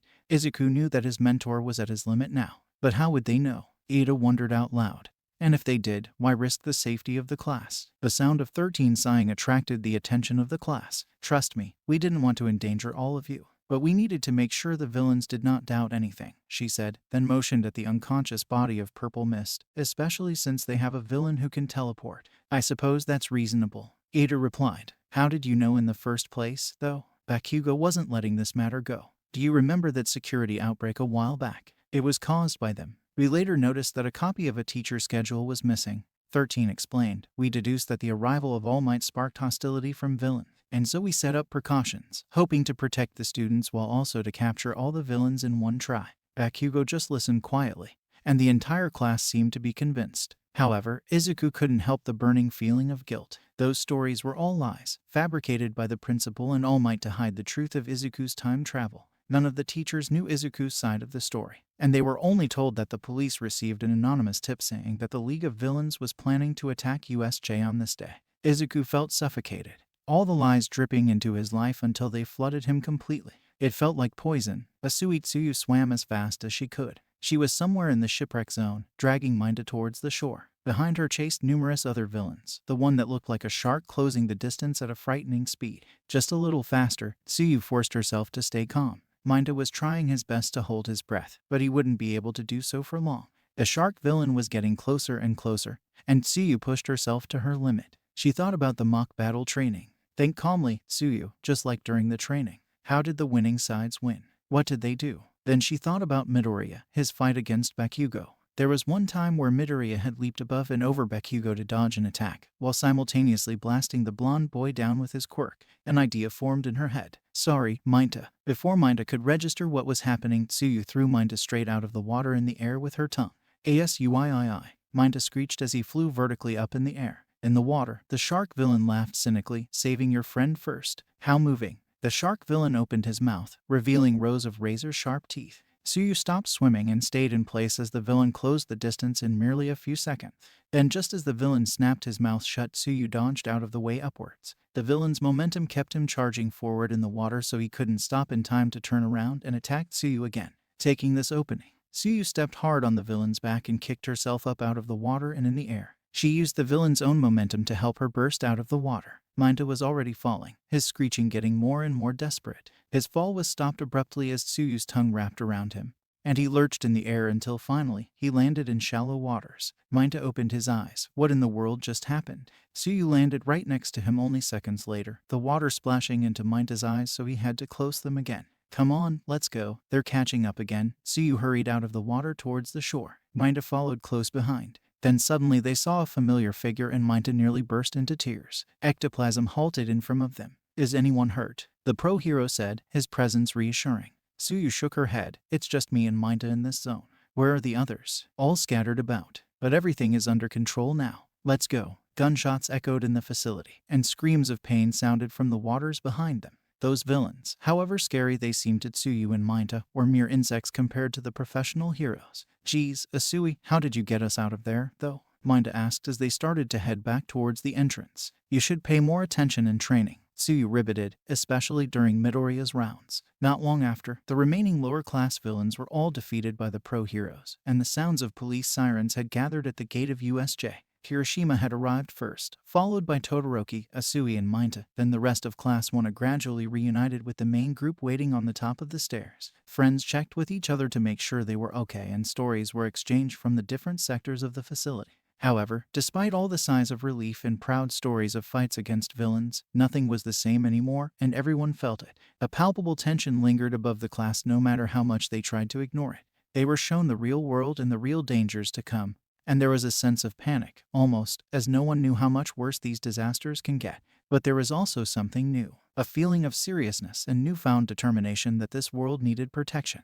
Everyone was thinking about the attack, but Izuku's mind was glued to something else. Shigaraki and Kurogiri apprehended, all for one out there somewhere in the unknown. Nothing will be the same again. Glad for you to join me today, Principal Nezu squeaked as Izuku and All Might sat down on the sofa in the principal's office. I would like to start with the elephant in the room. Nezu sipped from his tea. It happened. Yes, sir, it did, Izuku replied. A few updates, if you haven't heard it from your homeroom teacher already. All of the villains were captured, apart from Shigaraki, Tamura, and Kurogiri, who are currently detained in Tartarus. The lower-class villains are all detained in various high-security jails in the city. How are your classmates? They're doing fine. Even though this was a pretty frightening experience, all of us have recovered, and we're all starting to get ready for the sports festival. People like Kirishima are really hyped up for it. Nezu hesitated for a split second, and his expression became carefully composed again. Midoriya, with your abundant experience in the interaction with villains, have you ever suspected information leaks? What? Izuku frowned at Nezu's tone. You mean traitors? To put it bluntly, yes. No, I haven't really. Very well then. Nezu hopped off his chair and walked around the table towards Izuku and All Might. If you need my help, my office is always open. Both of you should go and rest. I understand that All Might had quite the fight. It's my duty. All Might bowed slightly. Then both of them left the office. Izuku walked with his mentor silently in the empty hallway. It was late in the afternoon, with the last rays of sunset peeking through the glass walls. They went back to All Might's private office, where Izuku had temporarily stored his backpack. You seem a bit down, young Midoriya. All Might broke the silence. I just feel like I'm losing my advantage of knowing the future, Izuku said as he retrieved his backpack. What if things go worse starting from now? It was the right decision, All Might asserted. And plus, no matter if you know what's going to happen or not, you must always be ahead of the villains. I'm sure in your original time you were doing the exact same thing, even if you were facing an unknown path. Izuku thought about it, then nodded. Then someone knocked on the office door. Midoriya. All Might opened the door and Aizawa stepped in. Aizawa-sensei. Izuku greeted his teacher. I saw you come in here. I need to ask you about something. And I'm pretty sure All Might is aware of this, Aizawa said in a serious tone. You were the anonymous tipper, weren't you? Izuku flinched. From the way you acted today, you knew what was going to happen, Aizawa continued, his face expressionless, and the way you fight. You're not like Bakugo, who knows how to react by nature, nor are you like Todoroki, who was trained under Endeavor. You've obviously received some sort of training before, but none of your records say so. All Might was listening intently, obviously surprised by Aizawa's observations as well. Izuku didn't like where this was heading. My point is, Aizawa said, I know it when my student is hiding something. What else do you know? It was 2 days after the attack. The day before, classes were cancelled for teachers to confront the media, talk with the police, and for students to take a breath after the horrible event that happened. Izuku opened the door of his homeroom and conversations surrounding the attack flooded his senses. Good morning, Deku. Uraraka waved. We were just talking about USJ. Doesn't seem like there's anything else to talk about, Kaminari said. What do you think, Midoriya? Zero asked. About all this, I mean. Izuku weighed his response carefully. I'd say it was terrifying, but the pros handled it right. It seemed like a successful ambush. I agree, bro, Kaminari exclaimed. And All Might's fight. That was so darn cool, man. Everybody take a seat. Ada ordered from the front of the classroom, even though everyone was seated already. Then the door slid open, revealing Aizawa. The teacher's gaze met with Izuku's for a moment, but from that simple look, Izuku could feel that so much between them had changed. Aizawa Shota walked into the classroom and his eyes instantly landed on Midoriya Izuku. 2 days ago, Shota had questioned Midoriya about his knowledge of the USJ attack. Time travel, that's what he said. A war against villains. Shota had pondered Midoriya's words, then shifted his glance at All Might, and you knew about this. It's hard to digest, but I believe in young Midoriya, All Might said with conviction. Shota looked back at the nervous boy. This girl you speak of, Ari, where is she now? Midoriya looked down, his expression remorseful. This bothers me every waking moment since I came back, but right now, she's trapped, abused. She's hurting, but I know it isn't time for me to go save her yet. The boy's voice trembled, and Shota could feel that he was pouring out feelings trapped deep down inside. Of course, Shota must admit that he still had his doubts about Midoriya, especially after a villain attack that the boy obviously knew of beforehand.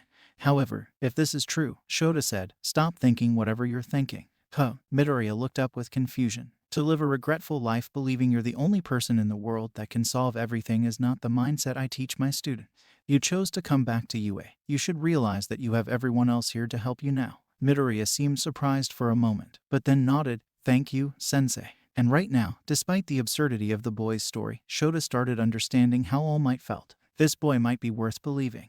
WOOO. Kirishima cheered. Sports festival, here we come. One step closer to being pro, Kaminari exclaimed. Izuku shared their excitement. The sports festival was actually something he really looked forward to. What's going on? Uraraka's voice drifted from the classroom door as she opened it, and the sound of chattering attracted the class's attention to the door. The entire hallway was filled with a crowd of students, blocking the classroom door. We can't get out. What are they here for? Minda said, scoping out the competition. Bakugo walked straight to the door. Since we survived a villain attack. Bakugo halted right in front of the crowd. Move aside, cannon fodder. Both students inside and outside the classroom gasped at Bakugo's audacity. Here he goes again, Izuku muttered. Then, there was a small, humorless laugh, and a tall figure stepped out from the sea of students toward Bakugo. Izuku couldn't help but smile at the familiar figure he hasn't seen since he came back. Shinso, are all the hero students like this? Shinso raised an eyebrow, gaze unfaltering despite Bakugo's glare. Gotta say, I'm kinda disillusioned. Shinso glanced at Izuku. And you got first for the entrance exam, right? Consider this the time that you hero course students get knocked off your pedestals. A declaration of war? Bakugo said calmly. Then suddenly started shoving his way out into the hallway, ignoring the shouts of surprise from other students. Dude, wait. You just gave us a whole mob of haters. Kaminari screeched. Oh really? Bakugo looked back. Well, I don't give a damn. He met Izuku's gaze for a split second. I'm heading for the top, anyway. 2 weeks later, the prep room buzzed with excitement and nervousness. The students of Class 1 had just finished warming up, and they sat around in the room talking about what was about to come. Izuku took a deep breath. For the first time, Izuku tried to forget about his mission. He'd have to admit, it might be a bit selfish, but today was the day that he would show the world he was here. The sound of someone calling his name attracted his attention, and Izuku found himself face to face with Todoroki. Todoroki, what is it? All Might's got his eyes on you, hasn't he? Todoroki said, I won't pry. But, although you are capable, I will beat you today. Izuku nodded. You're very strong, Todoroki. But keep this in mind. Everyone's aiming for the top. So I'm going for it with everything I got. The question is ... will you? Izuku walked past Todoroki, patting his left shoulder. Todoroki visibly tensed, but his expression was nonetheless composed. Right, Todoroki muttered almost inaudibly. Everyone's aiming for the top, especially that old man. Welcome to the US Sports Festival. President Mike's voice boomed from every possible corner of the huge stadium. First up, we know M, we've heard M, the rising stars who brushed off a villain attack with steely willpower, hero course, Class 1A. Applause thundered in the stadium as the class walked out toward the center. Following Class 1 were the other classes of the Hero course, the General Studies course, Support course, and the Business course. The students gathered in the center, where Midnight was standing on the referee podium. Now, for the athlete's oath, Midnight announced after everyone gathered around and the applause faded out, your student representative is from Class 1A, Midoriya Izuku. Instantly, Izuku whipped his head toward Bakugo to observe his reaction. Bakugo scowled but didn't punch Izuku or anything, which made Izuku a slight bit relieved. Must be because you got first in the entrance exam, Zero commented. The Hero course entrance exam. You mean, a girl from General Studies added sardonically from the side. Izuku walked stiffly up to the podium and mechanically delivered the athlete's oath, which bored a lot of people, but at least it wasn't a declaration of war or something. Now, without delay, Midnight announced, let's get to our first event, the obstacle course race. The first-year students readied themselves as a large mechanical gateway clicked open, revealing the obstacle course. The gateway was more of a hallway, with a tall ceiling and narrow passageway. In order to pass through, there would be a big squeeze. So, Izuku's not gonna do that. Racers, to your positions. Start. The students dashed in the gate, but Izuku waited, summoning one for all. Izuku strengthened his body and lowered to a crouch. Then, like a spring, Izuku burst into the air, into the gateway. However, instead of running into the crowd of students, who were pushing and shoving each other to get through, Izuku leaped toward the higher part of the gateway wall. Landing on the side, Izuku stepped hard and propelled himself towards the opposite wall of the hallway. He used his quirk to leap from side to side in the air above everyone else until he made it through without even touching the ground. Emerging from the starting gate, Izuku was now well ahead of everyone else. Woo, Class 1 of Midoriya Izuku is in the lead. Present Mike announced over-enthusiastically. Todoroki was second, freezing everyone else behind him, although the rest of Class 1 was quick to realize Todoroki's trick and got away from the ground. I ain't letting any of you bastards go in front of me. Bakugo's voice boomed from behind. Izuku landed on the ground and halted. A shadow loomed upon him as the first obstacle entered his view. Giant robots made their way towards the students, their mechanical hums reverberating in the air. Izuku leaped in the air again. Using the robot parts as footholds, Izuku dodged the attacks of the machines and quickly made his way above and over the moving heaps of metal. The sound of explosions and angry screams of Deku and half blasted from behind, and Izuku knew that his childhood friend was catching up. Izuku hurried away from the robot obstacle course, and Todoroki and Bakugo were still behind him, but not far now. Izuku passed the second obstacle easily enough. It was a deep cliff with wires hanging around, but with his speed and a few large leaps,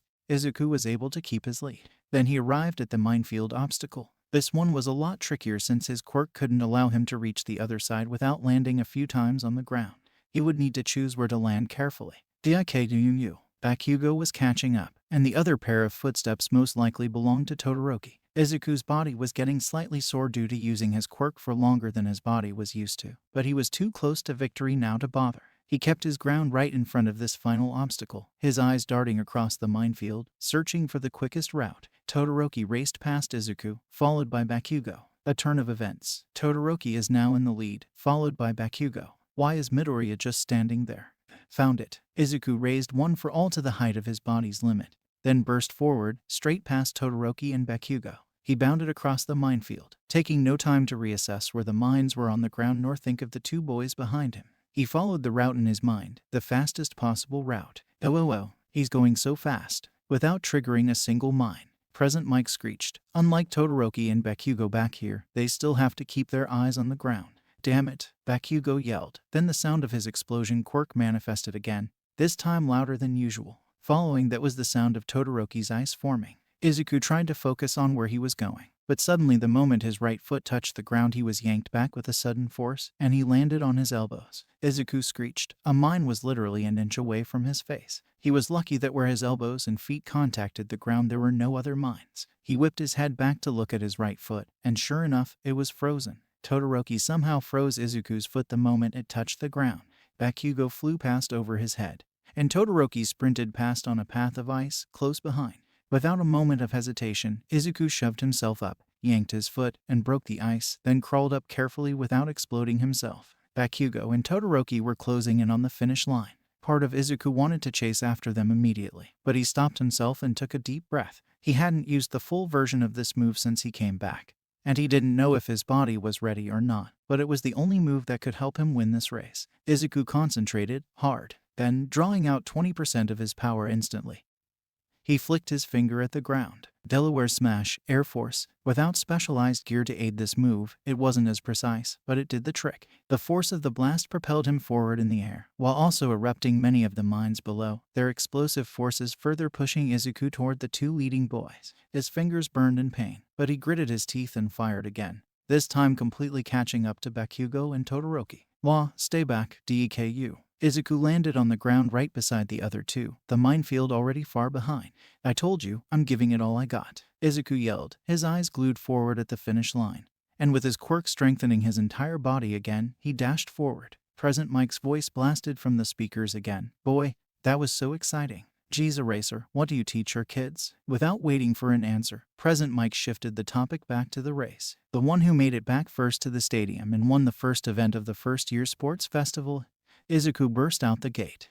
None other than Midoriya Izuku. Bakugo gripped his forearm in a helpless attempt to quell the stinging pain of overusing his quirk.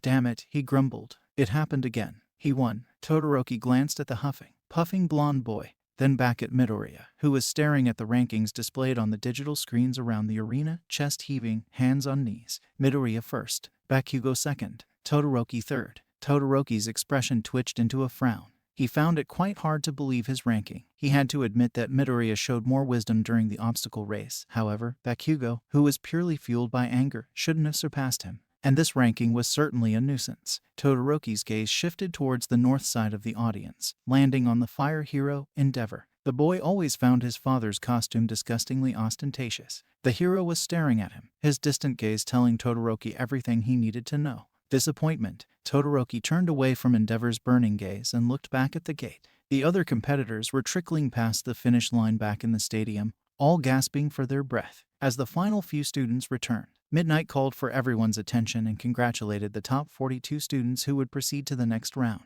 Now, on to the second event, she announced as the students looked anxiously at the display. Next up is the cavalry battle. Midnight then explained the rules. Teams of 2 to 4, horse and rider formation, getting opponents' headbands. The higher you rank, the higher your points. And our first place participant is worth 10 million points. The number struck Bakugo like lightning, and he whipped his head toward Midoriya along with everyone else on the field. The green-haired boy visibly tensed, his expression hardening as if he suddenly possessed Kirishima's quirk.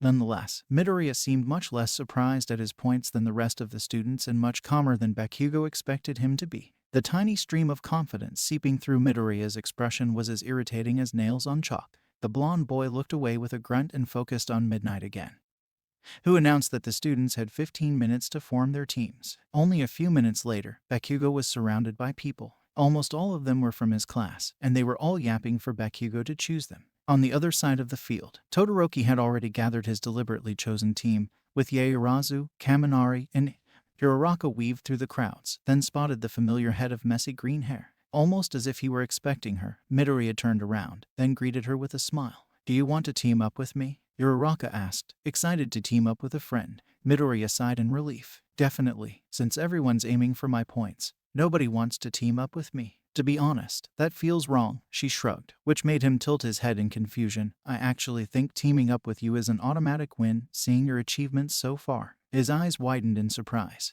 then softened with gratefulness. Even I'm not confident in that. He laughed, then looked down, and I know that so many more people are going to target me after that win. Being a hero is competitive, to say the least. It also attracts way too many dangers. His voice died down at the end, and she had to strain to hear. His tone suggested something much bigger than the sports festival. Hiroraka couldn't help but feel curious toward Midoriya's tone sometimes. He always seemed to carry some mental baggage that nobody else could decipher. Anyway, Midoriya changed the subject, then explained his strategy for the next event. You have a very specific plan, Deku, Hiroraka commented. Do you have a team in mind? Yup. Can you go get Takoyami for me? I'm going to go deal with the, more energetic one. A split second later, as if summoned by his words, a pink-haired girl carrying a buttload of support items sprung into existence beside Midori. Mr. First Place, so glad to see you. Team up with me. She thrust her face toward Midoriya's, and he had to dodge back to prevent her from getting way too close. Hiroraka discovered that this new girl never seemed to close her mouth whole. Unlike Midoriya, who would mutter with words like an unending stream, this girl rapid-fired like a machine gun. The pink-haired girl introduced herself as Hatsume, and the rest Hiroraka didn't really comprehend, so she just left and went to search for Takoyami, the bird-headed boy who was eerily silent all the time. Surprisingly, Takoyami agreed to join after Uraraka briefly explained Midoriya's plan. Across the field, the last of the 12 teams were formed and the 15 minutes came to an end. The audience was already buzzing with excitement and the cheers have gradually started to increase in volume. President Mike's voice filled the stadium once more. Ready or not, the countdown to this brutal battle royal starts now. Midoriya's team felt the green-haired boy take a deep breath. Ready, guys. He tightened his headband, printed with a bold 10,325. Ready as I'll ever be. Takoyami released his quirk, the dark shadow hovering in front of the team. 3. Bakugo stretched out his forearms, somewhat recovered from the earlier pain. Keep your eyes on the target. He growled to his team, with pink girl, shitty hair, and weird elbows. 2. Todoroki glared coldly at the green-haired boy in the distance. 1. Start. Instantly, 2 of the closest teams, one from Class A and another from Class B, burst toward Midoriya's team.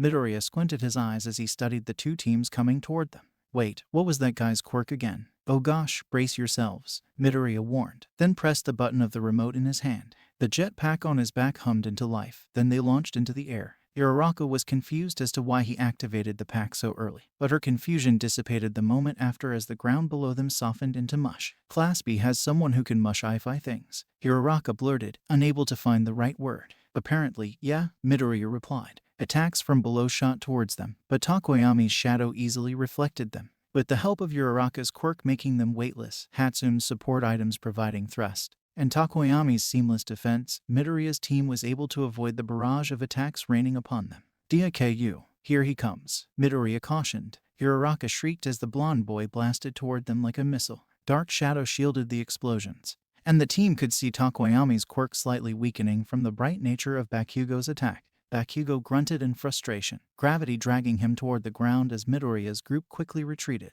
But he wasn't going to give up like that. With a stronger explosion of his quirk, he blasted toward them once again. It was at this moment when Todoroki's team arrived near Midoriya as well. Kaminari, Todoroki ordered. Kaminari smirked, and a blanket created by Yaoyorozu draped over the rest of the group. Takoyami, Midoriya yelled, a tinge of worry in his voice. Block Kaminari. What about Bakugo? Give me a boost. The bright green light of his quirk appeared around Midoriya, and his teammates instantly realized what he was about to do. With a push from his teammates, Midoriya leaped up in the air, weightless. Die, Deku. Bakugo pulled his arms back, his quirk crackling at his palms, turning himself in the air like a spinning top. Midoriya sent a powerful roundhouse kick swiping in the air in front of him. Just as Bakugo thought Midoriya missed, the blonde boy realized the disadvantage of his position. The wind force from Midoriya's kick sent Bakugo flying backward, past his teammates. Bakugo, Kirishima gasped, and Zero shot his tape at the falling boy. However, Bakugo was falling way too fast for Zero to catch him. Damn it, Bakugo was tumbling in the air toward the ground. Not just physically, he felt the distance between him and Midoriya widen. It was unbearable. Nonetheless, a dangerous, icy sense of calmness washed over him, and he slowed his fall with a well-aimed explosion despite his body spinning backward in the air. Zero let go a breath of relief and scooped Bakugo right back to their horse formation just in time. Bro, you okay? Kirishima asked, turning his head back. Then his eyes widened. Bakugo felt a tug on his head and reacted instantly. His arm whipped back, slamming an explosion in the general area where he sensed the team was and hit them right on. The Class B student was forced to let go of the headband, and their team stumbled back, trying to gain balance, as Bakugo's headband dangled dangerously on his shoulder. The A student readjusted the headband as he stared daggers at the Class B team that dared ambush them. Geez, I might have underestimated you a tad. The rider from the Class B team smirked. He had slick blonde hair and dull blue eyes. His expression was of unmasked contempt, but still. You students are so simple. Bakugo twitched in annoyance. You especially, the Class B student continued, chasing after that first-place guy over and over again like a donkey after a carrot, but failing miserably all the same. Aren't you tired? Don't you feel even a tiny bit of pity for yourself? The student tossed his head back in laughter. Bakugo, don't fall for it, Kirishima warned, but Ashido and Zero knew it would be to no avail. Slight change of plans, shitty hair, Bakugo said with a grin, we'll make this quick. Meanwhile, Midoriya had landed back with his group and Takoyami had blocked off most of Kaminari's electric attack. The ground was frozen, but with Uraraka's anti-gravity quirk Todoroki's attack had been easy to avoid. Todoroki had created a wall of ice surrounding the two teams, so no other team would be in the way for him to take the million-point headband. And he wasn't planning to fail. Todoroki, it has shifted his weight, slightly surprising Todoroki. What happens next will be up to you guys. Be sure to grab it. What are you going to? Todoroki's question was interrupted as air slammed into his face and the distance between him and Midoriya was closed in a blink of an eye, reacting just in time. Todoroki shot his arm out toward the white headband resting on Midoriya's head. Ada exhaled with a triumphant expression, his engines whirring to a stop as a trail of smoke behind him billowed in the air. He whipped his head back to Todoroki, but the sight made his throat tighten. Todoroki. I missed. Todoroki frowned, his bottom lip twitching. Ada turned away from his teammate and back at his opponent. No way. Ada's eyes widened in disbelief. Midoriya was in the air, weightless with Uraraka's quirk. The headband was still on Midoriya's head. Did Midoriya dodge that? Kaminari squinted. Ada, did Midoriya know about your secret move? Todoroki asked. No, I never told anyone apart from you three, Ada asserted. Meanwhile, with the help of Takoyami's dark shadow, Midoriya landed back on the horse formation. Boy, that was scary, Uraraka said, her voice still quivering from the earlier jump scare. Yeah, Mr. First Place, maybe try giving a warning before blasting yourself in the air. My babies might not be able to handle a sudden force like that. Hatsune complained. Sorry guys, Ada's move was way too fast. I barely reacted. Midoriya replied. That was indeed surprisingly fast, Takoyami muttered. The team adjusted themselves, facing Todoroki's team once again. Todoroki's normally deadpan expression was now unusually irritated. He even looked a bit angry. Go, Todoroki ordered, and the team rushed forward. Without Ada's engine now, they were much slower, but the way Todoroki looked at them told Midoriya's team that they wouldn't be getting out of this easily. A mountain of ice burst from the ground and Midoriya's team stumbled out of the way. But the ice kept coming, Todoroki's attacks getting larger and faster. Only moments later, the small arena the two teams were on was already a forest of ice and boulders. The image of Todoroki's team reflected around in the walls of ice, a blur of color. They're trying to block our view, Midoriya said, realization evident in his voice. Be careful. Sure enough, they barely had time to react as Todoroki's team emerged from behind an ice wall and Todoroki's hand reached toward Midoriya's headband. Steady, guys, Midoriya said to his team after he dodged. We just need a little bit more time. Todoroki glanced at the countdown and grunted. His right arm was already covered in frost, unable to summon ice large enough to hinder the opposing team anymore. His attacks were useless now. Even worse, he was all too aware of his father's gaze boring holes in his back, but he was more frustrated at himself. He worked hard. What was it that Midoriya had that he didn't? Todoroki shuddered in realization as he remembered what the green hair boy said to him. I'm going for it with everything I got. The question is ... will you? You sound exactly like that old man, Midoriya, Todoroki thought. Why does everyone keep pressuring him like that? He will never use his fire quirk. But despite his thoughts, something else burned in his mind. They didn't care. Nobody cared. To everyone else, he was just someone being taken advantage of by the other team, by Midoriya. To everyone else, he was only himself, but a coward, just to melt off the frost. Todoroki told himself, but his thoughts were drowned away. A flame trickled from Todoroki's left finger and grew into a towering flame.